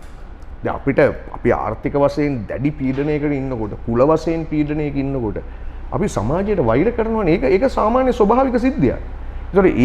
ඒකට අපි මොකද්ද දෙන පිළියම? දේශපාලනික වශයෙන් හෝ සංස්කෘතික වශයෙන් හෝ මොකද්ද අපි මේකට දෙන පිළියම? එහෙම පේන තෙක්මානික දෙයක් තියනවද? ඒ මොකක් හරි ගොඩ නැගින්න නියමිත යෝජිත දෙයට දාන නම තමයි ආදරණීය සංවාදය. අනිවාර්යයෙන්. යාර ඔබ මහ දැවැන්ත CID කාර්ය අවසානයේ කැරලිකරුවා එක්ක වැටෙනවා. කැරලිකරුවා ඉදිරියේ ඔහු ටෝච වෙනවා. ඒක මහ දැවැන්ත මම ඔබට නැවත මේ ආදරෙම ඉල්ලන්නේ මේක අතාරින්න එපා කියලා. කොහොම හරි ආදරණීය සංවාදයක් ගේන්න මොකක් හරි ක්‍රමයකට. මටත් දැන් මේ පහුගිය කාලේ මම කීප දෙනෙක් එක්ක ඇත්තටම ওই චාපෝයේ කියන එක සාකච්ඡා කළා. මේක අපි කොහොම හරි නැවත ප්‍රොඩක්ෂන් එක කරමුද කියන එක. නමුත් ඉතින් මූල්‍යමය තත්වයන් සහ කවුද ඒකට මූලිකව උර දෙන්නේ කියන ප්‍රශ්න කීපයක් කරනගුණා. නමුත් ඒක අතහැරලා ඔව් අපි මේ නැවත මේ ඔබට පොරොන්දු වෙනවා මගේ පැත්තෙන් කරන්න උපරිම දේවල් කරනවා. ඒ කියන්නේ ඔබ වැන්න උන් මේ මොහොතේ මේ පොළොව මත වැඩ කරේ නැත්තම් ඒ කියන්නේ ඔබට තියෙන තරුණ බව තාරුණ්‍ය ජවය මේ දැනුම ඒ සියල්ල අතර එක කරේ නැත්තම් කරන්නයි නැහැ. දැන් ජයලත් මනෝරත්නත් මේ පුටු ඉඳගෙන මම කතා කරා. දැන් ඔබ දැන් අපි මේක සැහැල්ලුවට ගත්තාට දැන් සරච්චන්ද්‍ර ආයි එන්නේ නැහැ. සරච්චන්ද්‍ර කෙනෙක් නැහැ අපිට. ඒක හරි. දැන් කවුරු හරි කියයි අතීත කාමයේ කියලා එකට නමුත් දැන් ගියපු අයට රිප්ලේස්මන්ට් නැහැ නේ. කිසිම රිප්ලේස්මන්ට් නැහැ. අමරදේව ගියා නිකන් අලකවත් අංකුරයක්වත් නැහැ. නෑ. එහෙම එකක් නෑ. අමරදේවගේ සින්දු විකුණන කට්ටියක් ඉන්නවා. ඒක තමයි අපේ මේ සංස්කෘතික හිඩස. දැන් වෙන රටක එහෙම වෙන්නේ නෑනේ. අනිවාර්යයෙන්. වෙන රටක එහෙම කියන්නේ දියුණු රාජ්‍යයන් වල මේක සිද්ධ වෙන්නේ නෑ. ඒ කියන්නේ එහෙම රිප්ලේස්මන්ට් තියෙනවා ගොඩක්. දැන් අපිට එහෙම ඒවා නෑ. ගියොත් ගියා. ඒක තමයි කතාව. ගියොත් ගියා. එහෙම තමයි කතාව. ජනක දැන් ටිකක් අර තොරතුරු පැත්තට එන්න ඕන නිසාම මම යෝජනා කරන ඔබට ඔබේ සියලු දැන් මේක ලැජ්ජයි මට කියන්නත් නමුත් ඔබේ නිර්මාණ සියල්ල මොකක් හරි ක්‍රමයකට අපිත් එකතු වෙලා මේවා අන්තර්ජාලයට තොරතුරු වශයෙන් මුදා හරින්න. වෙන කරන්න කෙනෙක් නැත්නම් අපි මේක කරමු. දැන් අපි පටන් ගමුද පොඩ්ඩක් මේ දන්නේ නැති අයටත් දැන් සමහරු ඉන්නවා නොදන්නාකම නිසා වේදිකාවට එන්නේ නැහැ. වේදිකා නාට්‍යයක් බලන්න දන්නේ නැතිකම නිසා, තේරෙන්නේ නැතිකම නිසා සමහරු ඉගෙන ඉච්චරම උනන්දුවක් නැහැ. අපි දැනගන්නම තොරතුරු වශයෙන් පොඩ්ඩක් මතක් කරමුද? මගේ ළඟ තිබුණ විස්තරයක් එක ටිකක් අර අවිධිමත් නිසාම ඔබම අපි දෙන්නම එකතු වෙලා ඔබ වේදිකා නාට්‍ය ගැන පොඩි විස්තරයක් කරමුද? අපි ටිකක් පිළිවෙලට නැතත් මමත් ඔබට සම්බන්ධ වෙනවා. අපි පටන් ගමුද මේ අලුත් මේකින් දැන් මේ වෙනකොට තියෙන පර්යේෂණාත්මක ළමා නාට්‍ය මම දැන් බලන්න හිතාගෙන ඉන්න එක. මම කැමතිම චොක්ලට් මෙයා ආස බිස්කට්. ඒක ගැන පොඩ්ඩක් කතා කරමුද? ඔව් හොඳයි. ඇත්තටම ඒක බොහොම මේ හරිම එන්ටර්ටේනින් වැඩක්. ඒක ඇත්තටම අපි ඒක මේ දායාද කරන්නේ ළමයින්ට. කියන්නේ කේට අපි කියන්නේ කේට ගන්නවා කියලා. ඒක ළමයි වෙනුවෙන් තමයි කරන්නේ. හැබැයි ළමයි වෙනුවෙන් කළාට ඒක මේ වැඩිහිටියන්ට ඉතාම සුදුසු ප්ලේ එකක්. ඒක බලපු සියලුම ප්‍රේක්ෂකාගාරයේ බොහොම ඉතාම සතුටින් ඉතාම තෘප්තිමත් වෙලා තමයි ගියේ. ඇත්තට මේකේ අධ්‍යක්ෂකවරයාට ඒ සියලු ගෞරවය යන්න ඕනේ. මේ සචිත්‍ර රාහුබද්ද කියන බොහොම තරුණ මේ අධ්‍යක්ෂකවරයෙක්. ඔහු ඉංග්‍රීසි තියටර් එකේ වැඩ කරන කෙනෙක්. මොහු ලෝකයේ සම්බන්ධව සහ උටයක් අලුතෙන් වෙනම හිතන තරුණයෙක්. ඉතින් ඒ නිසාම මේකේ ක්‍රාෆ්ට් එකේ තියෙන බරපතල වෙනසක්.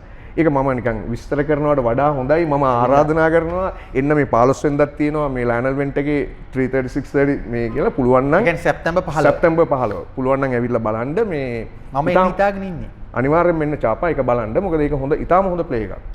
අපි පස්සට යන් ඒක වඩා ලේසි වැඩිහිටියන්ට පමණක් සීමා වුණු නාට්‍යයක් තනුජ් අනවරත්නගේ හඳේලියට වෙඩි තියන්න කෙටි සටහනක් තියන්න කොහොමද ඒක? හඳේලියට වෙඩි තියන්නත් මම හිතන්නේ තරුණයෙක් අතින් මේ මෑත කාලේ බිහි වෙච්ච වෙනස්ම ආකෘතික වැඩක්. ඒක කතා කරන විෂය යම් ආකාරයකට වැඩිහිටියන්ට ඔරොත්තු දෙන විෂයක් නිසා තමයි ඒක වැඩිහිටියන්ට පමණයි කියන එක මේ නමුත් ඒක ප්‍රාථමික වැඩිහිටි කතාවක් නෙමෙයි. ප්‍රාථමික වැඩිහිටි කතාවක් නෙමෙයි. ඔව් ඒක වරදවා වටා ගන්න එපා. ඒක ප්‍රාථමික තත්ත්වයක් නෙමෙයි. ඒක විෂය වැඩිහිටියන්ට සුදුසු නිසා. මොකද කෙනෙක් සමහරට ඉතින් පොඩි දරුවෙක් ගෙන ආපුවාම යම් අපහසුතාවයකට පත් වෙන්න පුළුවන් නිසා කණ්ඩායමම අපි කල්පනා කරලා තමයි ඒ තීරණයට ආවේ. මේක අපි වැඩිහිටියන්ට පමණයි කියන ලේබලය යටතේ මේක අපි කරමු කියන එක. එතකොට කවුරුත් සූදානම්ෙන් එන්නේ. එතකොට ඒකේ කිසිම ප්‍රශ්නයක් නැහැ කාටවත්. මේ මොකද රටේ ගොඩක් වැඩිහිටියෝ ඉන්නේ ලදරුවෝ වගේ අයනේ. ඉතින් ඒ නිසා එහෙම ප්‍රශ්න උදේ කොහෙන්පත් වෙයිද දන්නේ නැහැ. ඔව් ඉතින් වැඩි වියට පත් කරන්නත් මේ ප්ලේ එක ශක්තිමත් ප්ලේ එකක්. ඉතින් මේ ඒ නිසා ඊටාම හොඳ ප්ලේ එකක්. තනුජ් වෙනම විදියකට මේ නාට්‍ය ළඟදී එනවද? ඔව් මේ නාට්‍ය අපි දැන් සති දෙකකට කලින් පෙන්නුවා කොළඹ. දැන් ඊට පස්සේ අපි ඊළඟ දර්ශනය තියෙන අනුරාධපුරේ. ඊට පස්සේ ආයි ඔක්තෝබර් මාසේ තියෙනවා පුංචි තියටර් එකේ ඔක්තෝබර් අන්තිම හරිය. මට හරියට දිනේ මතක නැහැ. ටිකක් අවදියෙන් ඉන්න බලන්න පුළුවන් අය. සම්පත් ජයවිරගේ ජෝඩු ඒ කොයි වගේ අත්දැකීමක්ද? මට මේ නාට්‍ය බලන්න බැරි වුණා. ඔව් ඒක මේ ටිකක් ඒක මේ අනුවර්තනයක්. ඒක ප්‍රහසනයක්. ඒක මේ පෞල් සංස්ථාව අතර ඇතිවන මේ ඝට්ටනයක ඊට පස්සේ දැන් අපි කිව්වද රේකූනිගේ ස්ටයිල් එක දැන් ඔය මේ ජීවිතේටම නිකන් ප්‍රහසනය ඉතාලම හොඳ ප්ලේ එකක්. ඇත්තටම ඒකත් මේ ඒ ප්ලේ එක හැබැයි පොඩ්ඩක් නතර වුණා. මම දන්නේ නැහැ කුමන හේතුවක් උඩද ඒක කාරණේ සිද්ධ වුණේ කියලා.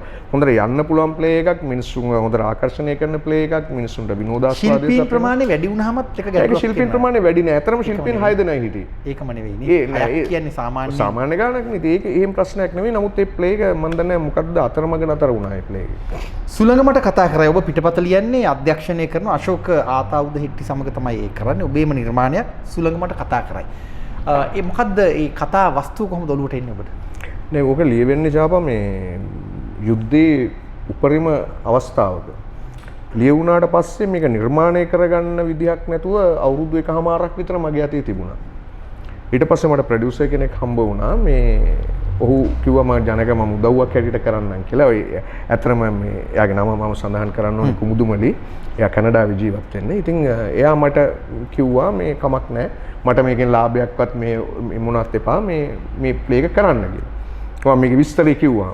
ඊට පස්සේ මේ මම ප්ලේ එක කරා මම අශෝකයි දෙන්න එකතු වෙලා කරේ.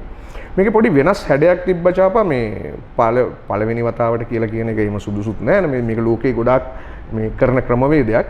මේ සිනමාව සහ රූපවාහිනියේ තියෙන යම් යම් සිද්ධාන්ත අපි වේදිකාවේ ලයිව් ඇක්ට් එකට සම්බන්ධ කළා.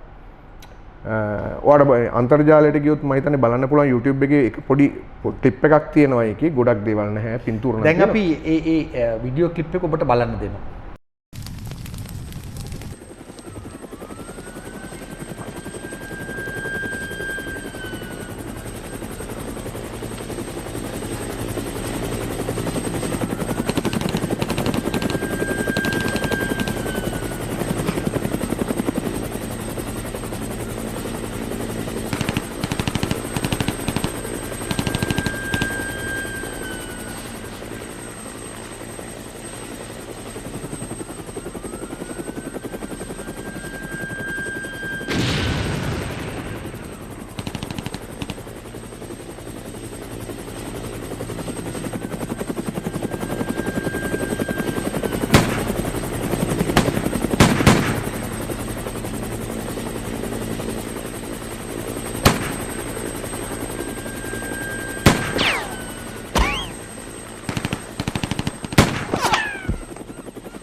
එතකොට මේ දැන් ඉතින් ඒකෙන් කතා කරන්නේ මේ යුද්ධයේ තියෙන මේ බරපතල ස්වභාවය සහ මේ මිනිස්කම පිළිබඳව. කිසිම පැත්තකට මේ නතු වෙන්නේ නැතුව මේ මරණය සම්බන්ධව මේ හැම මිනිහෙකුටම ගෞරවනීය මරණයක් අයිති විය යුතුයි කියන පදනමේ තමයි ප්ලේ එක ලියුනේ. ඉතින් ඒක අවාසනාවක්. දැන් නැත්තේ ඒක ජීවිතේට වටිනාකමකුත් නැහැ. නෑ මරණයට වටිනාකමකුත් නැහැ. ප්ලේ එක එළියට එන්නේ ප්‍රභාකරන් මැරිලා හරියටම සතියකින්. එතකොට මිනිස්සු කිරිබත් කන වෙලාව. ප්ලේ එකේ පළවෙනි දර්ශනය තියෙන්නේ හරියටම ප්‍රභාකරන්ව ඝාතනයට ලක් වෙලා සතියකට පස්සේ. එතකොට මේ ප්ලේ එක ඇතුලේ තියෙන දේ මිනිස්සුන්ට අහුවෙන්නේ නැහැ. මිනිස්සු ඉන්නේ විශාල උද්දාමයකින් ප්‍රෙෂර් එකක් තිබිලා සංවාදයක් නැති නිසා ඒක අවුට් වුණා. ඉතින් අපි ඊට පස්සේ මේක ඕස්ට්‍රේලියාවේ එහෙම පෙන්වුවා ප්ලේ එක පස්සේ කාලෙක. ඉතින් විශාල ආකර්ෂණයක් ලැබුණා. ඒ වගේම අපි ඉංග්‍රීසි වේදිකාව පරිහරණය කරන විශේෂයෙන් ඔය ජෙරම් ඩිසිල්වා වගේ අය මේ ප්ලේ එක සම්බන්ධව මේ හරියට ඇප්‍රීෂিয়েට් කරා මේකේ තියෙන තාක්ෂණික තත්ත්වයන් සහ මේ කන්සෙප්ට් එක පිළිබඳව. ඉතින් එහෙම පොඩි එකක් තිබුණා. නමුත් අපිට දර්ශන වාර ගොඩක් මෙහි යන්න හම්බුනේ පරිශනාත්මක වැඩක්. නමුත් අර මේ තිබිච්ච මේ වටාපිටාවත් එක්ක මේක ඒ මොහොතේ පවත්වන්න බැරි වුණා. ජනක කුඹුකගේ සම්බන්ධ වේදිකා නාට්‍ය කීපයක් මම කියවගෙන යන්නම් දැනගන්නත් එක්ක ආශාවේ වීදිරිය ස්ට්‍රීට් කාර්නියම් ආශාවේ වීදිරියත් ස්ට්‍රීට් කාර්නියම් ඩිසයර් කියන ප්ලේ එක අපි මේක පරිවර්තනයක් ඒක කරේ චම්පබුද්ධිපාල මහවිදගේ. ආදරණීය සංවාදයක් සරත් කොතලාවලත් එක්ක ජයසිරිට පිස්සු සුදත්ත තිලකසිරිගේ දෙබිඩි බ්‍රෝ කපිල කුමාර කාලිංගගේ බැංකු වීරය ඉතාම හොඳ නාට්‍යයක් බලපු නාට්‍යයක්. අශෝක හඳගමගේ හෙන නාට්‍ය පරණ කතාවක්. කොහොමද මේ නාට්‍ය නිර්මාණය වෙන්නේ? ඒක මේ අශෝක හඳගමත් එක්ක ඔබේ කොහොමද මේ සම්බන්ධය ගොඩනැගෙන්නේ මේ දවස්? ඔව් අශෝක මාව මේ දකින්නේ මං හිතන්නේ අර වලේදිද නෑ. ඔව් වලේදී නෑ වලේදී වලේදිත් යම් වලේදිත් ඉන්නවා එහෙම පිරිස් සම්බන්ධ වෙනවා. ඔය කාලේ ඇතුළත මේ මම හිතන්නේ සුවිශාලාපුර නාට්‍ය අශෝක දකින්නවා කියලා මට හිතෙන්නේ. ඒකෙන්දි තමයි මට ওই ආරාධනාව ලැබෙන්නේ. ඒකේ මම වලි කුකුලා කියන චරිතය තමයි නිරූපණය කරන්නේ. ඒක ඇත්තටම දේශපාලනික මේ කතන්දරයක්. ඉතින් හැබැයි හරි මේ සෞන්දර්යාත්මක චිත්‍රයක තමයි අශෝක වැඩි මේ ඇතුල් කරේ. නමුත් ඒක ඍජු දේශපාලනික නාට්‍යයක් හැටියටයි මම දකින්නේ. මේ අශෝකගේ වියමන් එහෙමනේ. ඔව් සියලු වියමන් අශෝකගේ එහෙමනේ. ඉතින් ඒක හොඳ ඇත්තටම ඒ කාලෙට මොකද ඒක ඇත්තටම මේ ජනතා විමුක්ති පෙරමුණේ කියන්නේ ජනතා විමුක්ති පෙරමුණේ නෙවෙයි රටේ භීෂණය බරපතල අඳුරු යුගයේ තිබිච්ච කාලේ තමයි ප්ලේ එක එළියට ආවේ. ඒ වැඩක් හැබැයි ඇත්තටම කාලේ ඇතුලේ කාලේ ඇතුලේ කරපු එකට මම හිතනවා ඒකට ලොකු ප්‍රණාමයක් අශෝකට පිරිනමන්න ඕනේ කියලා. එතකොට අතුල පීරිස්ගේ සුබ සරණාගත ධර්මසිරි බණ්ඩාරනායකගේ දහවල භීෂණ සෝමලත් සුබසිංහගේ යදම් ඇන්ටගනි ඊට පස්සේ ඊඩිපස් අතුල පීරිස්ගේ සුනිල් චන්ද්‍රසිරිගේ බීම භූමි ජනමිතුරා සුනිල් චන්ද්‍රසිරිගේ ආදරණීය සංවාදයක් නැවත එක කියවෙනවා. මේ සුනිල් අය ගැන මොකක් වචනයක් කියන්න අනිවාර්යෙන්ම මේ ඔබට කොහොමද ඔහු මුණ ගැහෙන්නේ ඇත්තටම? සුනිල් අයත් මං හිතන්නේ මම රඟපාපු මේ ප්ලේ එකක් බලලා තමයි මාව ඔහු සම්බන්ධ කරගන්නේ ඔහුගේ නිර්මාණයකට.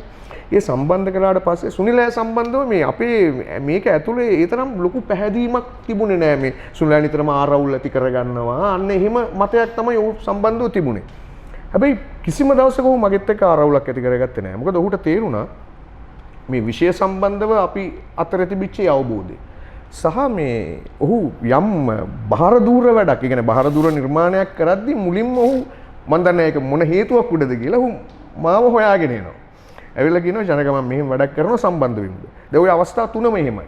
ඔය අවසාන අවස්ථාව ආදරණීය සංවාදයක් ගොඩනැගෙන්නේ. ඔව් තවත් අවස්ථාවක මට කතා කළා. නමුත් මට ඒ වෙලාවේ මම දීර්ඝකාලීනව වෙනත් රූපවාහිනී වැඩක නිරත වෙලා සිටියා. ඒක ඉවරනකොට මම ලංකාවෙන් පොඩ්ඩක් බැහැර වෙන්න තිබුණා. ඒ නිසා මට ඒකට සම්බන්ධ වෙන්න බැරි වුණා.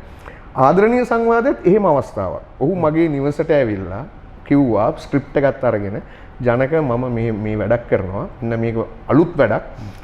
මේකට අනිවාර්යෙන් මට ඕනි කියලා. එතකොටත් මම පොඩක් ලංකාවෙන් පිටට මාසෙකමාරකට විතර යන්න නියමිතව හිටියා. ඉතින් මම කිව්වා සුනිල් අය මෙන්න මෙහෙම ප්‍රශ්නයක් තියෙනවා මම ලබන සතියේ යනවා. මේ මොකද කරන්නේ කියලා. එතකොට කිව්වා ප්‍රශ්නයක් නැහැ. ජනක යන්න ගිහිල්ලා එන්න ආවට පස්සේ මම මේක පටන් ගන්නවා. එන්නේ කවද? ඔයා එන්න දවස් දෙකකට විතර කලින් මට කෝල් එකක් දෙන්න. ඒ ආපු දවසේ මම මේක පටන් ගන්නවා කියලා. ඔහු මං හිතන්නේ මේ නාට්‍ය පිටපත් කරන්න ඇත්තෙම ඔබ ගැන හිතාගෙන වෙන්නේ නැති මට හිතෙනවා. ඒ චරිතය දිහා බැලුවහම සමහරට එහෙම වෙන්නත් ඉඩ තියෙනවා. මම ඇත්තටම හිතනවා ජනක මේ ඔබ ළඟ තියාගෙන කියන එකක් නෙවෙයි ආදරණීය සංවාදයක් කියන මේ නාට්‍ය එක පැත්තකින් මගේ දේශපාලන ක්‍රියාකාරකම් වල තරවුම් ලක්ෂයක් වගේ එකක්. මම හොඳට කියෙව්වා ඒ නාට්‍ය. ඒ චරිතය ඔබ හැර වෙන කෙනෙකුට කරන්න බෑ මං හිතන්නේ. රිප්ලේස්මන්ට් එකක් නැහැ. සාරංග ගැන මට කියන්න අමාරුයි.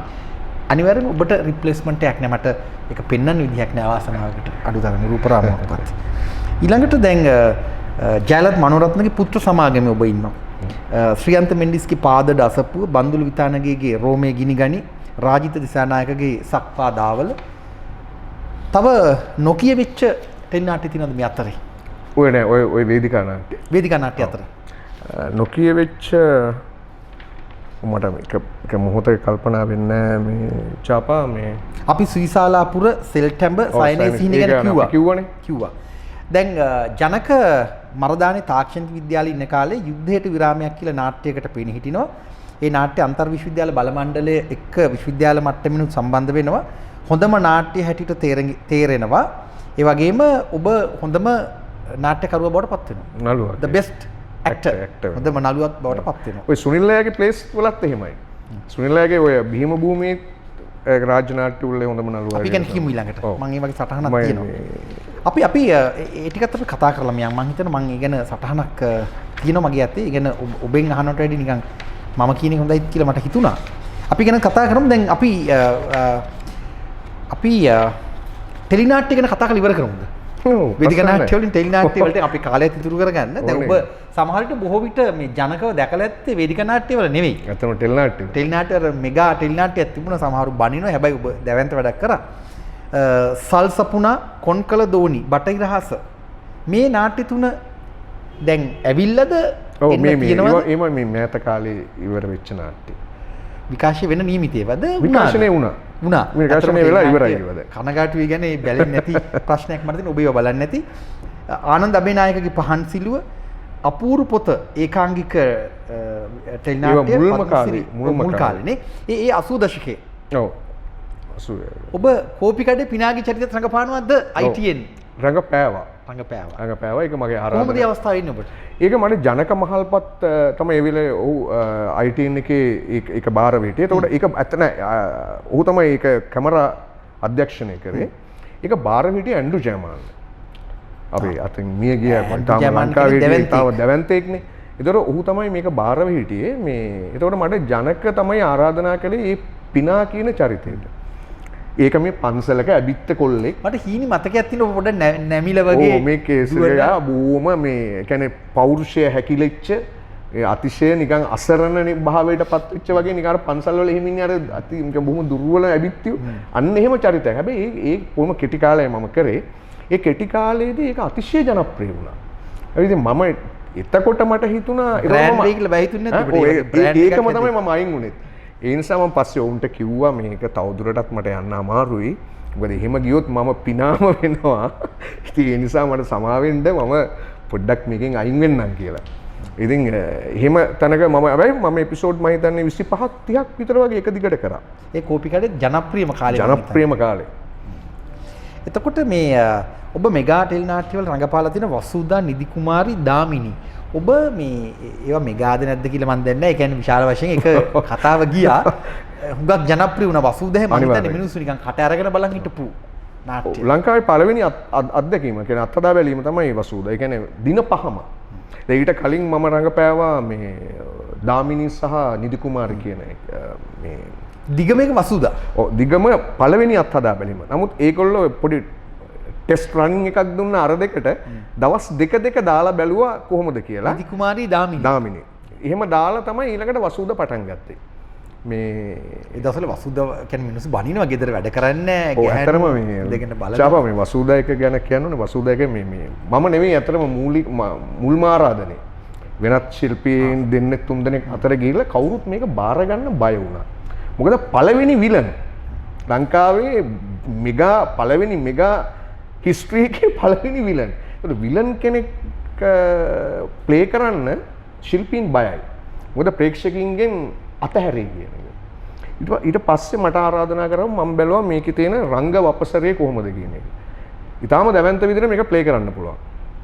සහ ඊට පස්සේ මගේ අභියෝගය වුණේ ප්‍රේක්ෂකයින්ට කොහොමද මේ විලන් ඇක්ට් එක ආකර්ෂණය කරන්නේ. සාමාන්‍ය වෙන්නේ නැහනේ. සාමාන්‍ය එක වෙන්නේ නැහනේ. මේ ආකර්ෂණීය විලන්ව කොහොමද ගොඩනගන්නේ කියන එක. ඒක තමයි මගේ ওই මුළු ඒ පීරියඩ් එකේම කරන ලද උත්සාහය මම හිතනවා ඒක සාර්ථක වුණා කියලා. ඒ ලැබිච්ච ප්‍රතිචාරත් එක්ක. ටෙලිනාට්‍ය අතර මේ මම හොඳටම මතක තියාගෙන හිටපු චරිතයක් ඒක නැවත අද අලුත් වුණා. වෛද්‍ය තාමුගල ඉසිවර අසපුව. අර මැලේරියා වසංගතයක් එනවා මහා කියන්නේ පරමාදර්ශී වෛද්‍යවරයෙක්. ඒ අත්දැකීම කොහොමද? ඉසිවර අසපුව මොකද අවුරුද්ද? ඉසිවර අසපුව හැදුවේ 94 වගේ කාලෙක 96 තමයි ටෙලිකාස්ට් වුනේ මතක. 95 රූපගත කළේ 95 ටෙලිකාස්ට් වුනේ. මේ ඔබ හොඳට විඳපු චරිතයක්ද ඒක? අනිවාර්යයෙන්. ඒක සහ ඒක තමයි මගේ පළවෙනි බ්‍රේක් එක. ඒකෙන් තමයි එක රාත්‍රියකින් මම මුළු රටම ගැන රටම කියන්න බෑ නමුත් විශාල ප්‍රමාණයක් හඳුනාගත්තේ ඉසිවර අසපුවේ. ඔව් වෛද්‍ය තාමුගලගෙන්. ඒක මිනිස්සුන්ගේ හදවතට හරි දැඩි ලෙස මේ ඒ වෛද්‍යවරයා ඉල්ලා හිටින්නේ. ඔය ඒ වෛද්‍යවරයාව තමයි ඉල්ලා හිටින්නේ. ඉතින් අදටත් ඒක බලපු ප්‍රේක්ෂකයෝ ඔය නමින් කතා කරනවා. ඒ තරම් තාමුගල කියලා. ඉතින් ඒ තරම් ඒක ආකර්ෂණීය වුණා. දැන් අපි ඒත් එක්කම මේ සිනමාවටත් ගියොත් දැන් සුනිල් ටී ෆර්නෑන්ඩු ගැන මගේ ලොකු අදහසක් නැහැ. මම පුද්ගලිකව නමුත් දරුවනේ වගේ සිනමා පටයකට සම්බන්ධ වෙන්න ඔබ කොහොමද දරුවනේ ඒක ටිකක් කොහොමද ඔබ තේරුම් ගන්නේ? ඒකත් ළමා චිත්‍රපටයක් හැටියටයි හැදෙන්නේ. ඒක කරේ වී සිවදාසන් කියන අපේ බොහොම ප්‍රවීණ අධ්‍යක්ෂකවරේ. ඒක සුනිල් ටීගේ මේ දායකත්වයක් තිබුණා තමයි ඒ නිෂ්පාදනයේ පැත්තෙන්. නිෂ්පාදනයේ පැත්තෙන් ඔහුගේ දායකත්වයක් තිබුණා. මේ සහ ඉතින් දැන් මං හිතනවා මේ සුනිල් ටී එහෙම මේ අපිට අතහරින්න පුළුවන් චරිතයක් නෙවෙයි සිනමාව ඇතුලේ. මොකද සුනිල් ටී කියන්නේ සිනමාවක් නෑ වගේ දැන්. එහෙම තත්ත්වයක් තියෙනවා. කරතියාගෙන යනවා අලුත් තරුණයින්ගේ සිනමාව ඔහු දැන් කරතියාගෙන යනවා. ඉතින් ඒ නිසා සුනිල් ටී කියන්නේ මේ අපිට එහෙම අතහරින්න පුළුවන් චරිතයක් නෙවෙයි. රාජ්‍යත් අතහැරලා තියෙද්දි සමාගම් සියල්ල අතහැරලා දැනුම් අහා මේක කරතියාගෙන යනවා ඔහු. මොකද දැන් පහුගිය කාලවල වල පෙන්වන්න බැරුව හිටපු මේ සමහර චිත්‍රපට සුනිල් ටී නිසා තමයි පෙන්වන්න පුළුවන් උනේ. ඒ කියන්නේ මිනිස්සු සිනමා හාල් වලට යන්නේ නැතුව ඉන්නකොට නිකන් ගෙන්න ගන්න පුළුවන් විදිහේ වැඩපිළිවෙලක් ඔව් ඉතින් ව්‍යාපාරිකයෙක් තමයි නේද සිනමාව කියන්නේ එහෙම එකක් නේද අවන්ත ව්‍යාපාරයක් නේ. ඒක එහෙම නොවීම තමයි ලංකාවේ ප්‍රශ්නේ. ඉන්ඩස්ට්‍රි එකක්. ඔව් ඇත්තටම වේදිකාවටත් ඕක අවශ්‍යයි. වේදිකාව කියන්නේ ලෝකයේ ඇතුළේ විශාල ව්‍යාපාරයක්. ඒ කියන්නේ වෘත්තීය මට්ටමක් සහ වාණිජ්‍ය පදනම. වාණිජ්‍ය පදනම. ඉතින් මේ ওই දෙකම නැහැ ලංකාව ඇතුළේ. එතන එදින ගැටලු තියෙන්නේ. එතකොට දැන් ෂෝට් ෆිල්ම් එක රුවන් බණ්ඩාරගේ ශෝධක ඒක දිගටම මේ එහෙම ගිය එකක් නෙවෙයි නේද? ඒ ෂෝට් නෑ ඒක හැදුවේ මේ අන්තර්ජාලෙත් නැහැ නේ ඒක. අන්තර්ජාලේ තියෙනවා ඒක. බලන්න තියෙනවා. අන්තර්ජාලේ තියෙන එක මත ලක්ෂ විශාල පිරිසක් ඒක මේ වෙනකොට නරඹලා තියෙන ඒක හැදුවේ මේ ශෝධක නමින් දෙක තියෙනවා. ශෝධක කියන්නේ ඒක තියෙන ශෝධක නමිනුත් තියෙනවා ඒක මේ ක්ලීනර් කියන එක ඒ ක්ලීනර් තමයි ඒක මම හිතන්නේ හරි හරියට දැම බලන්න YouTube ගිහිල්ලා ක්ලීනර් කියලා සර්ච් කරලා බලන්න අපි ඒකත් බලමු. ඔව් ඒක මේ කෑන්ස් ෆෙස්ටිවල් එකට ෂෝට් ෆිල්ම් ෆෙස්ටිවල් එකට යවන්න කරපු උත්සාහයක්. ඒක ඉතින් අලුත් වැඩක් ඇත්තටම. එතකොට සරෝජා චිත්‍රපටයේ අතිශය ජනප්‍රිය චිත්‍රපටයක් ඔබට ජනාධිපති සම්මාන ලැබෙන හොඳම නළුවාට හිමි සම්මානය. බූඩිගේ සිහින දේශය කියන්නේ ලංකාවේ ටිකක් වෙනස් වැඩක් නේද? වෙනස්ම වැඩක්. ඉතින් බූඩි සහ ඔබ අතර කොහොමද එහෙම සම්බන්ධතාවය? මගේ එහෙම විශාල සම්බන්ධයක් තිබුණේ නැහැ. නමුත් මට බූඩි එනකොට බූඩි ඇමරිකාවේ අධ්‍යාපනය ලැබුවා සිනමාව සම්බන්ධව. ඊට පස්සේ ලංකාවට ඇවිල්ලා කළ පළවෙනි චිත්‍රපටය ඕක. එතකොට මේ මට ආරාධනා කළා මේ ඒකට. ඉතින් මම ඒකට සම්බන්ධ වුණා. ඊට පස්සේ හැබැයි මට බූඩිත් එක්ක වැඩ කරන්නේම අවස්ථාවක් ලැබුණේ නැහැ.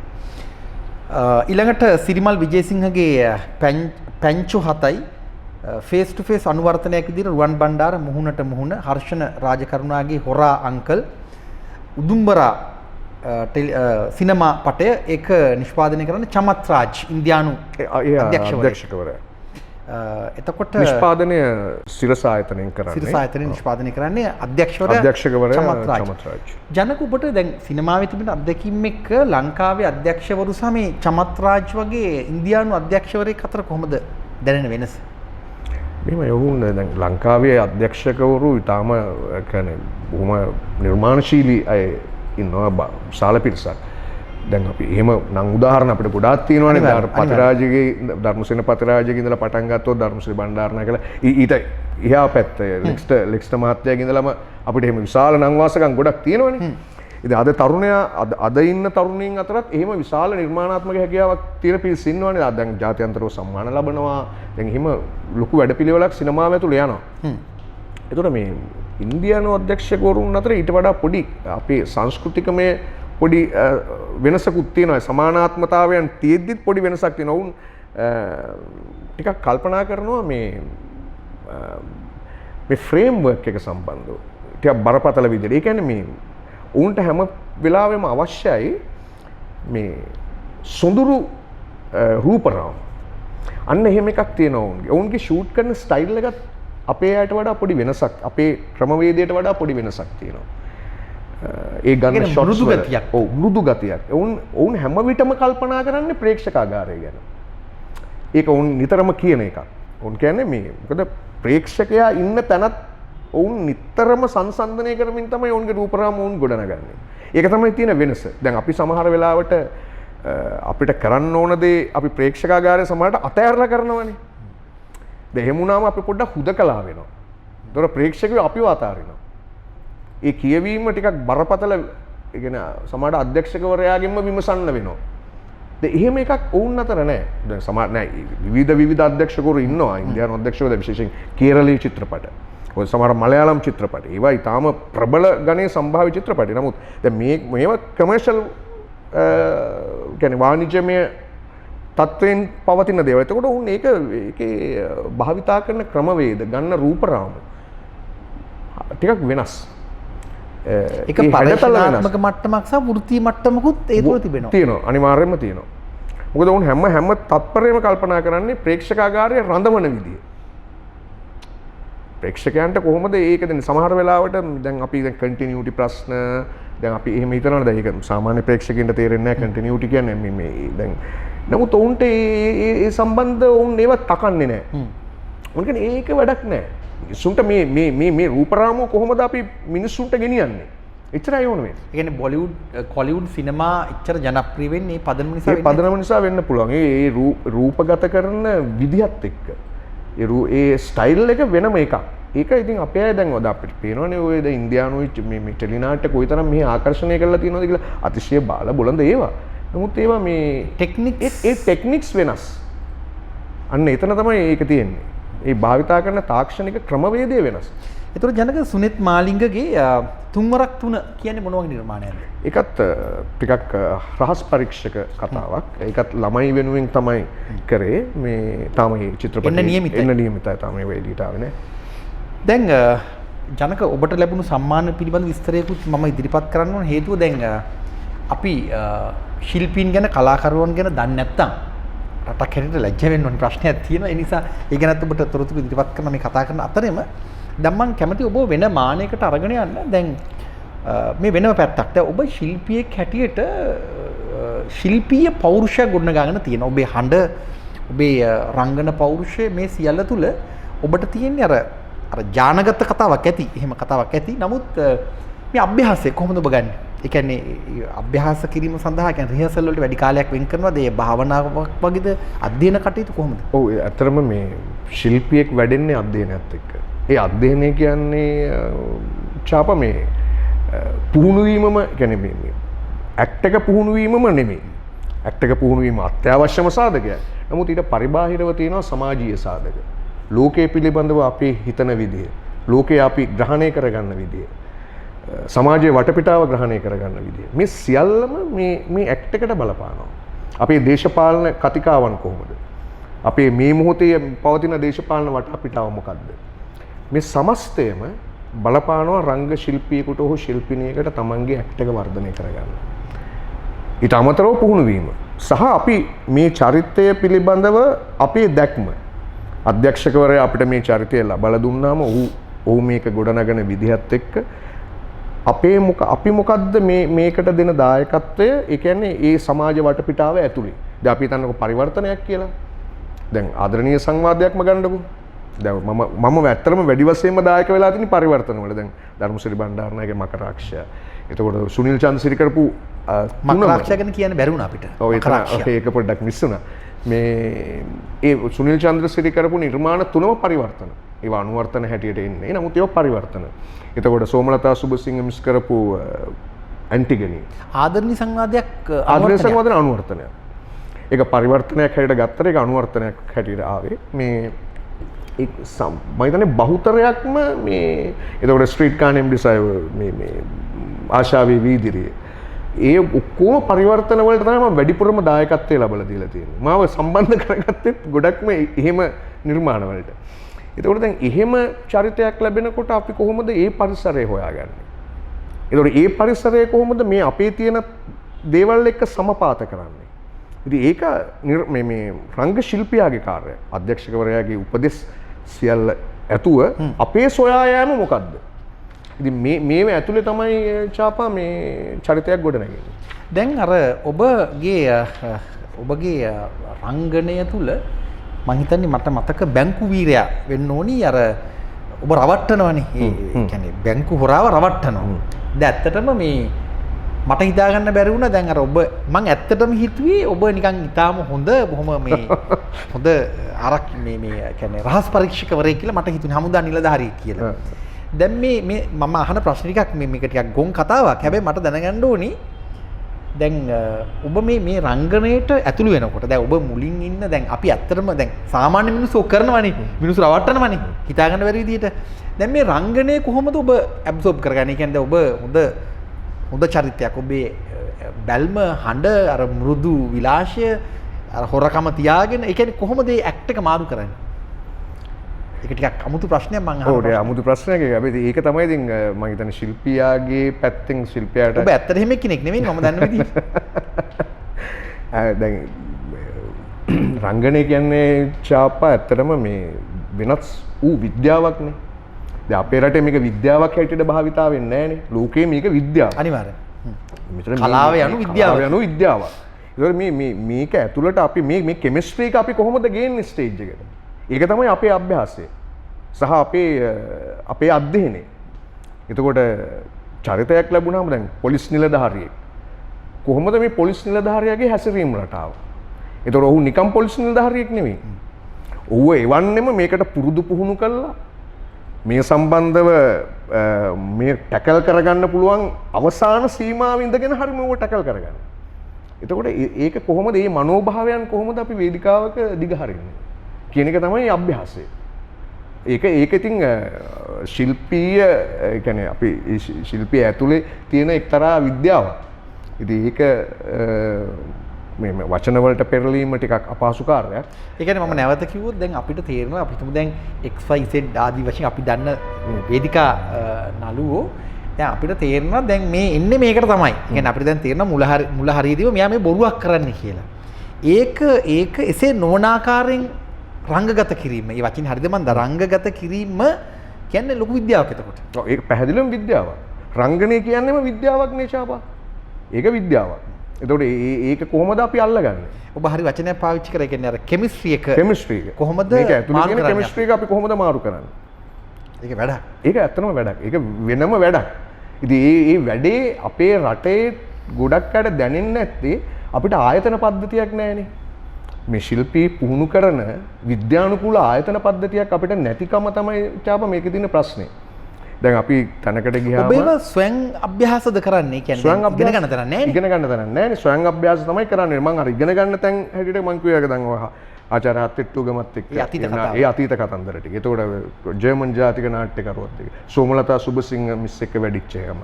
ඒ අතරේ මට විශේෂයෙන් දැන් ධර්මසිරි බණ්ඩාරනායක වගේ කෙනෙක් යටතේ ඔහුගේ ඒ ලැබිච්ච ඒ අත්දැකීම්.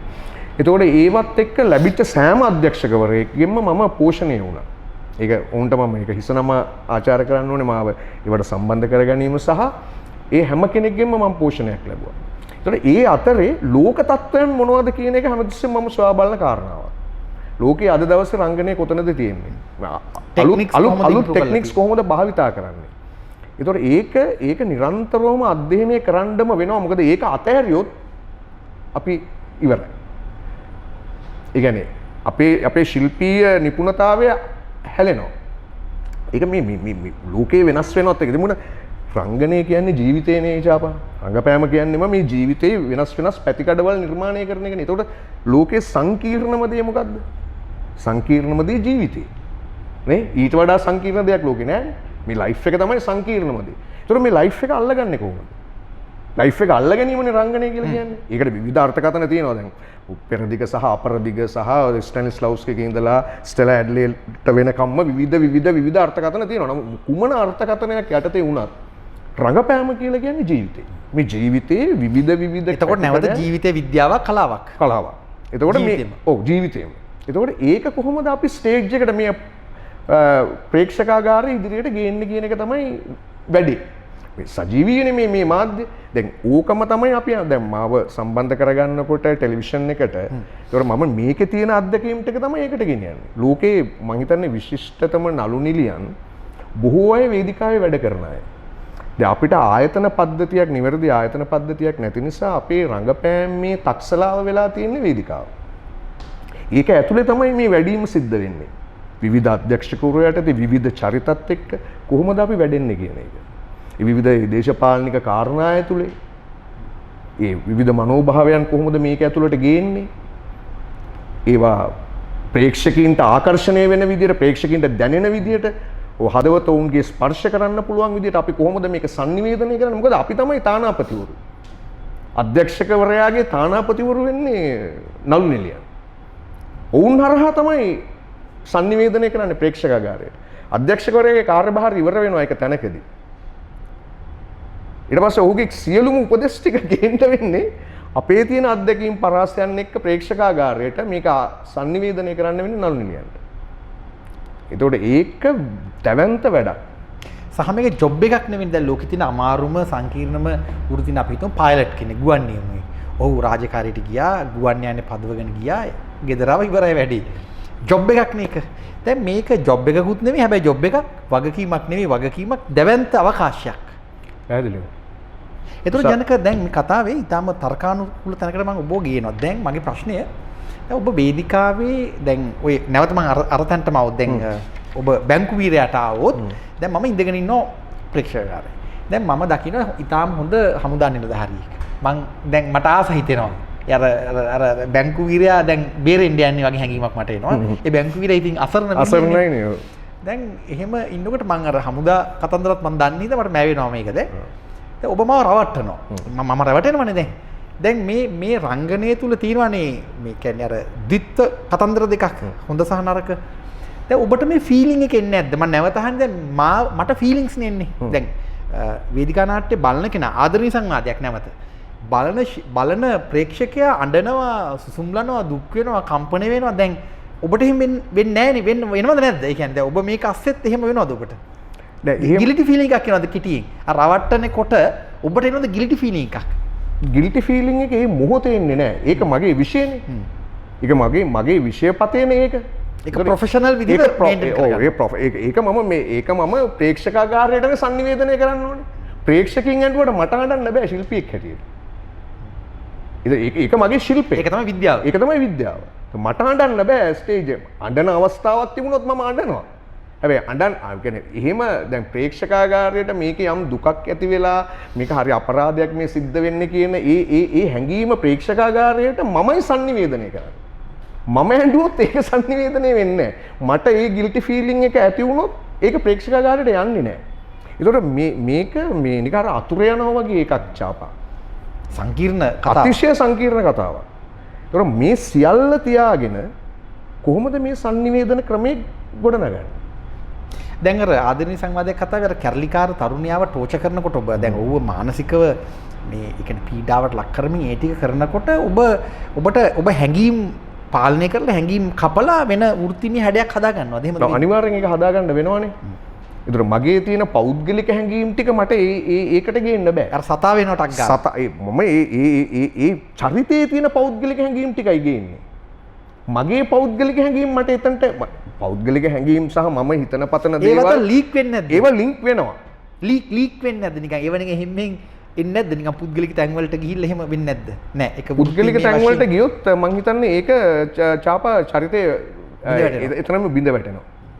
එහෙම යන්න බෑ. එතන වෙන බැරියර් එකක් තියෙනවා. ඒතර මේ බැරියර් එකෙන් ඒක පැනලා තමයි අපි ගේන්නේ මේ ප්‍රේක්ෂකාගාරයටයි අපි ඒක තල්ලු කරන්නේ. ඔවුන් තමයි ඒක විඳින්නේ. දැන් මම ඔහුව රවට්ටලා සහ මම ටෝචර් කරලා ඌව මානසිකව වදබන්ධනයට ලක් කරලා ශාරීරිකව වදබන්ධනයට ලක් කරනකොට මගේ මනෝභාවය මම හදාගන්න වෙනවා සැබෑම චරිතයක් වෙනුවෙන්. එතනදි මට බෑ මේ අයියෝ දැන් මේක කළා ඇති මේකෙන් දැන් අයින් වෙන්න ඕනේ පව් නේද මූ කියලා හිතන්න බෑනේ. එහෙම තැනකට ආවොත් මුළු ඇක්ට් එකම බිඳ වැටෙනවනේ. ඒක පුළුවන් මට මම ප්‍රේක්ෂකාගාරයේ වාඩිලා ඉන්න වෙන ඇක්ටර් කෙනෙක් ඒක ප්ලේ කරනකොට මට හිතෙන්න පුළුවන් අයියෝ දැන් ඇති නේද දැන් මෙයා පව් නේද මූ කියලා ඒක මට ඒක පව් මගේ පෞද්ගලික මේවත් එක්ක. ඒ කියන්නේ වෙන පැත්තකින් තර්ක කෙරුවොත් මේක අර විද්‍යාත්මක විග්‍රහයකට හරි සංකීර්ණයි. ඇත්තටම අර කෙමිස්ට්‍රි එක බිඳිනවත් වගේ. දැන් අපේ දැන් දුක හිතන කෙමිස්ට්‍රි එක වෙනස් වෙනවා. වෙනස් වෙනවානේ. ඒක බිඳිනවා. ඒක බිඳිනවා. ඒක බිඳලා තමයි ගේන්නේ. වෙන එකෙක් හදනවා. වෙන එකෙක් හදනවා. වෙන චරිතයක් හදනවා. ඉතින් ඒකම තමයි මේකේ තියෙන අතිශය සංකීර්ණම තැන. ඒක කැමරාවක් ඉදිරි කරනවා වගේ නෙවෙයිනේ වේදිකාව. මේක වේදිකාවේ සජීවීවනේ. දැන් කැමරාවක් ඉදිරි කරනකොට අපිට වැරදුනොත් ප්‍රශ්නයක් නෑ. අපිට ඒක ටක් ගන්න නැතුව අපිට ඊළඟ ටේක් එකට යන්න පුළුවන්. මේක එහෙම බෑනේ. වැරදුනොත් වැරදුනා. වැටුනොත් වැටුනා. අතෑරුනොත් අතෑරුණා. ඒ හරි ඒකම තමයි මේකේ තියෙන මැජික් එක චාපා. වේදිකාවේ තියෙන මැජික් එකත් ඒක. ශිල්පීය මැජික් එක. ඒකයි මම කිව්වේ මේක දැවැන්ත විද්‍යාවක් කියලා. විශ්වවිද්‍යාලයක් අවාසනාවට අපේ රටේ එහෙම ආයතන නැහැ අපේ ශිල්පීන්ව පුරුදු පුහුණු කරන්න. ඒ තියා මේ නාට්‍යයක් බලන්න මිනිස්සු නැති කල. ඉතින් කුමන මේ කතාවද? දැන් ජනක මං අපේ සාකච්ඡාව එක තැනකට ගේන්න මම ඔබේ ප්‍රශ්නයක් අහන්න කැමතියි. මේ ප්‍රශ්න ටිකක් අමාරු ප්‍රශ්නයක්. හැබැයි මේක අහන්න මං හිතුවා දැන් ලෝකෙ පුරාම තිබෙන බරපතලම ප්‍රශ්නයක් තමයි මේ දැන් අපි ප්ලැනට් එකක් හැටියට මර්බුදයක ඉන්නේ ඒක නෑ කියන්න බෑනේ. ඒ කියන්නේ යුද්ධමය ගැටුම් ස්වභාවික තත්ත්වයන් තුල සැහැණ පරාජයන් තිබෙනවා ජයග්‍රහණ වලට අමතරව. දැන් ඕන අමුවෙන් අහන්න පුළුවන් කලාකරු යනු කවරෙක්ද? කලාව යනු කුමක්ද? එතනට නොගිහින් ඊට වෙනස් දෙයක් මම අහන ඔබේ. දැන් කලා නිර්මාණයක් සහ කලාකරුවා අතර තිබෙන මේ පරතරය සහ සම්බන්ධය උදාහරණයක් විදිහට මම වෙන විදිහකට කියන්න. අපි හිතමු දැන් ඊටාම මේ සොඳුරු සුන්දර ජීවිත නිර්මාණ කරන පුද්ගලෙක් සමහර විට ඇත්තටම සතෙක් වෙන්න පුළුවන්. එහෙමයි ඉන්නවා. ඒ කියන්නේ ඔබත් දන්න අය ඇති මමත් දන්න අය ඉන්නවා. ඒ කියන්නේ කිසිම විදියකට ඇසුරකට සුදුසු නැති, ඒ කියන්නේ වැඩක්ම නැති කොට කෑල්ලක් වගේ මිනිහෙක් හැබැයි හිතා ගන්න බැරි මිනිස්සු නිර්මාණය කරලා තියෙන. ඒ කියන්නේ මාව නිර්මාණය කරපු මිනිහා සමහර විට එහෙම කෙනෙක් නෙමෙයි. මේ ગેප් එක කියවගන්නේ කොහොමද ඔබ? නිර්මාණය සහ නිර්මාණකරුවා අතර තිබෙන පරතරය හෝ සම්බන්ධතාව. ඔකට හොඳ උදාහරණයක් තියෙනවා චාපා මේ කොස්ස තියෙන්නේ අතු ගන්න මිසක් කොස්සේ කුණු හොයන්න ඕනේ නැහැ කියලා. කොස්සේ කුණු තියෙනවද නැද්ද කියලා. කොස්ස පාවිච්චි කරන්නේ අතු ගන්න. එකෙන් කරන්නේ අතු ගන්න වැඩි. හැබැයි අපි බලන්නේ නැහැනේ කොස්සේ කුණු තියෙනවද කියලා. කොස්සේ කුණු තියෙනවා. ඉතින් මම හිතන්නේ සරලම උදාහරණයක් ඔකට දෙන්න පුළුවන් අපිට. ඒක එහෙම විවිධ චරිත තියෙනවා. ඒක ඉතින් හරි සංකීර්ණයි. මොකද අපි මේ සමාජය ඇතුලේ ජීවත් වෙනකොට ශාපා එහෙම විවිධ වූ මිනිස් කොට්ටාසයන් මුණ ගැහෙනවානේ.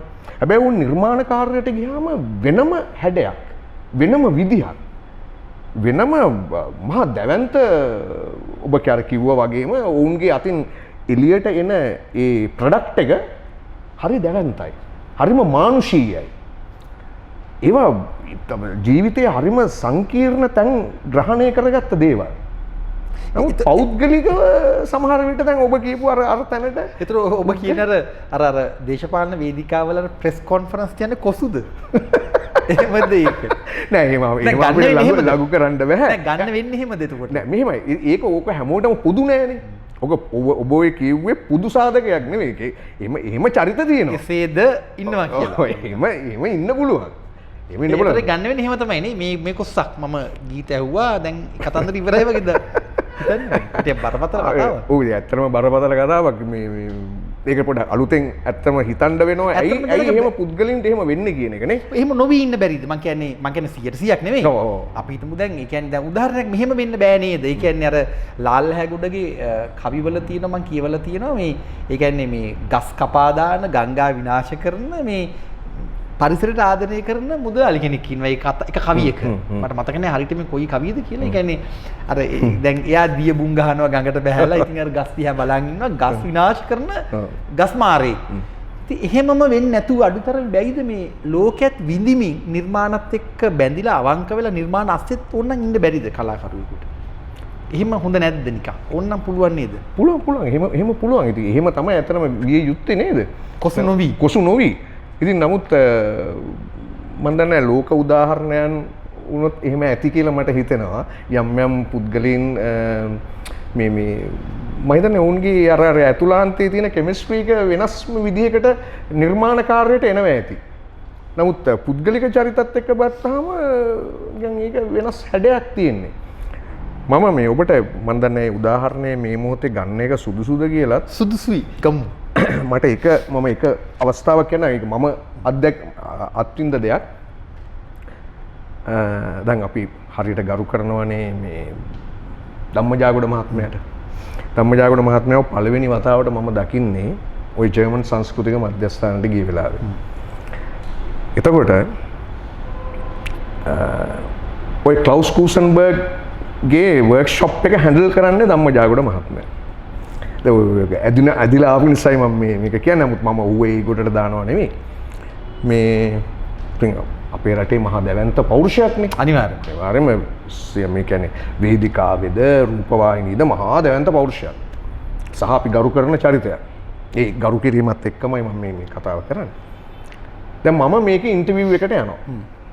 ගිහිල්ලා මම එතකොට මේ පුංචි කොල්ලෙක් ඉතින් මට මම එතකොට ආවේ මේ ආචාර්ය හත්තිට්ටුගමගේ වීදි නාට්‍ය කණ්ඩායමේ එතකොට යා වර්ක්ෂොප් එක ඉවර වුණා විතරයි. ඉතින් මම මේක දැන් සොයා යනවානේ මේක ගවේෂණය කරන්න මට මම කැමතියි මේක හදාරන්න කැමතියි මට මේක පොඩ්ඩක් මම ඉස්සරහට තල්ලු වෙන්න කැමති නිසා මම දැන් මේ හොයනවා දැන් මේ ඉගෙන ගන්න තියෙන තැන් මොනවද කියලා. එතකොට තමයි මට ඕක අහුවෙන්නේ. ඉතින් මම යනකොට මහා ටිකක් බරපතල චරිත හිටියා එතන. ඉතින් අර ෆෝම් එකක් තියෙනවා ෆිල් කරන්න. මම ඒක ෆිල් කරා. සමහරු ලියනවා උන්ගේ එක්ස්පීරියන්ස් ලියනවා. දැන් මට එහෙම ලියන්න කිසි එකක් නැහැ. මම ලිව්වා මම වැඩමුළුවට මෙම රංගනය සම්බන්ධව මම ඉදිරියට හදාරන්න කැමති එච්චරයි කියලා මම ආචාර්ය ගාමිණී හත්තොට්ටුවගමගේ විවෘත වීදි නාට්‍ය කණ්ඩායමේ සමාජිකයෙක් කියලා ලිව්වා. ඊළඟ ටික වෙලාවකින් මට කතා කළා. මං ගියා කොහේ ඉඳලාද එන්නේ මම වාද්දුවේ ඉඳලා එන්නේ. පුළුවන්ද මේ දිගටම එන්න කියලා ඇහුවා. මොකද පුළුවන්. එච්චරමයි. වෙන මොකුත් ඇහුවේ නෑ මගේ. මේ හරියන අපි දන්නයි මේගොල්ලෝ දන්නයි එන්න කිව්වා. සතියකින් විතර මට ආවා මාව තෝරගෙන තියෙනවා. මේ ලියුමක් මේ හවල් දවසේ එන්න කියලා. ඉතින් මං ගියා මට හරිය සතුටුයි. මම ගියා මේ ගිහිල්ලා දැන් විශාල පිරිසක් ඉන්නවා. තෝරගෙන 40ක විතර ටීම් එකක් තෝරගෙන හිටියා. ඉතින් මම සාමාන්‍යයෙන් මගේ පුරුද්දක් තියෙනවා මම ඉස්සරහම පෙළි වාඩි වෙන්නේ නැහැ. මට ටිකක් පොඩි චකිතයක් තියෙනවා සෙනග නෑ ඉන්න. මම ටිකක් පිටිපස්සේ ආසනයක තමයි නිතර ඉන්නේ. මේ අදටත් එහෙමයි. මේ රංගපාන්න ගියාම මට එහෙම දැන් නෑ. මේ නමුත් අර සෙනග ඇස්සේ ටිකක් ඉන්න මම ටිකක් අදිමදි කරනවා. මේ වඩලා ඉඳලා දැන් ඉතින් ඔහු කූසන්බර්ග් එක ආවා ඇවිල්ලා මේ මෙතන වැඩේ පටන් අරගෙන ඉතින් හැමෝම දිහාම hina වෙලා බලලා එහෙම මං ඉන්න එක මගේ දිශාවට මෙහෙම ඇහැ මෙහෙම යොමු වුණා. තත්පර 3-4ක් නිකන් අර hinaවල් අරම මේ ඔක්කොම ගියා. ඇයි ආවේ කියලා ඇහුවා.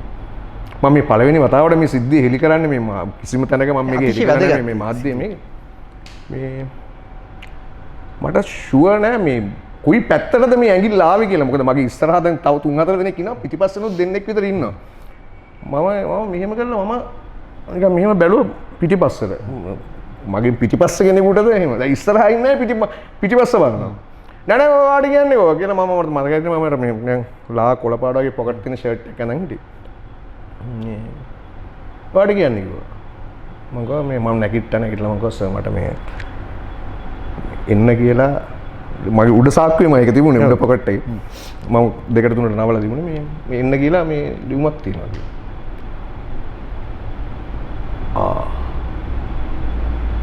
ඔන්නෝ ගෙස්චර් එකක් දුන්නා. එච්චරයි. වර්ක්ෂොප් එක දැන් යනවා.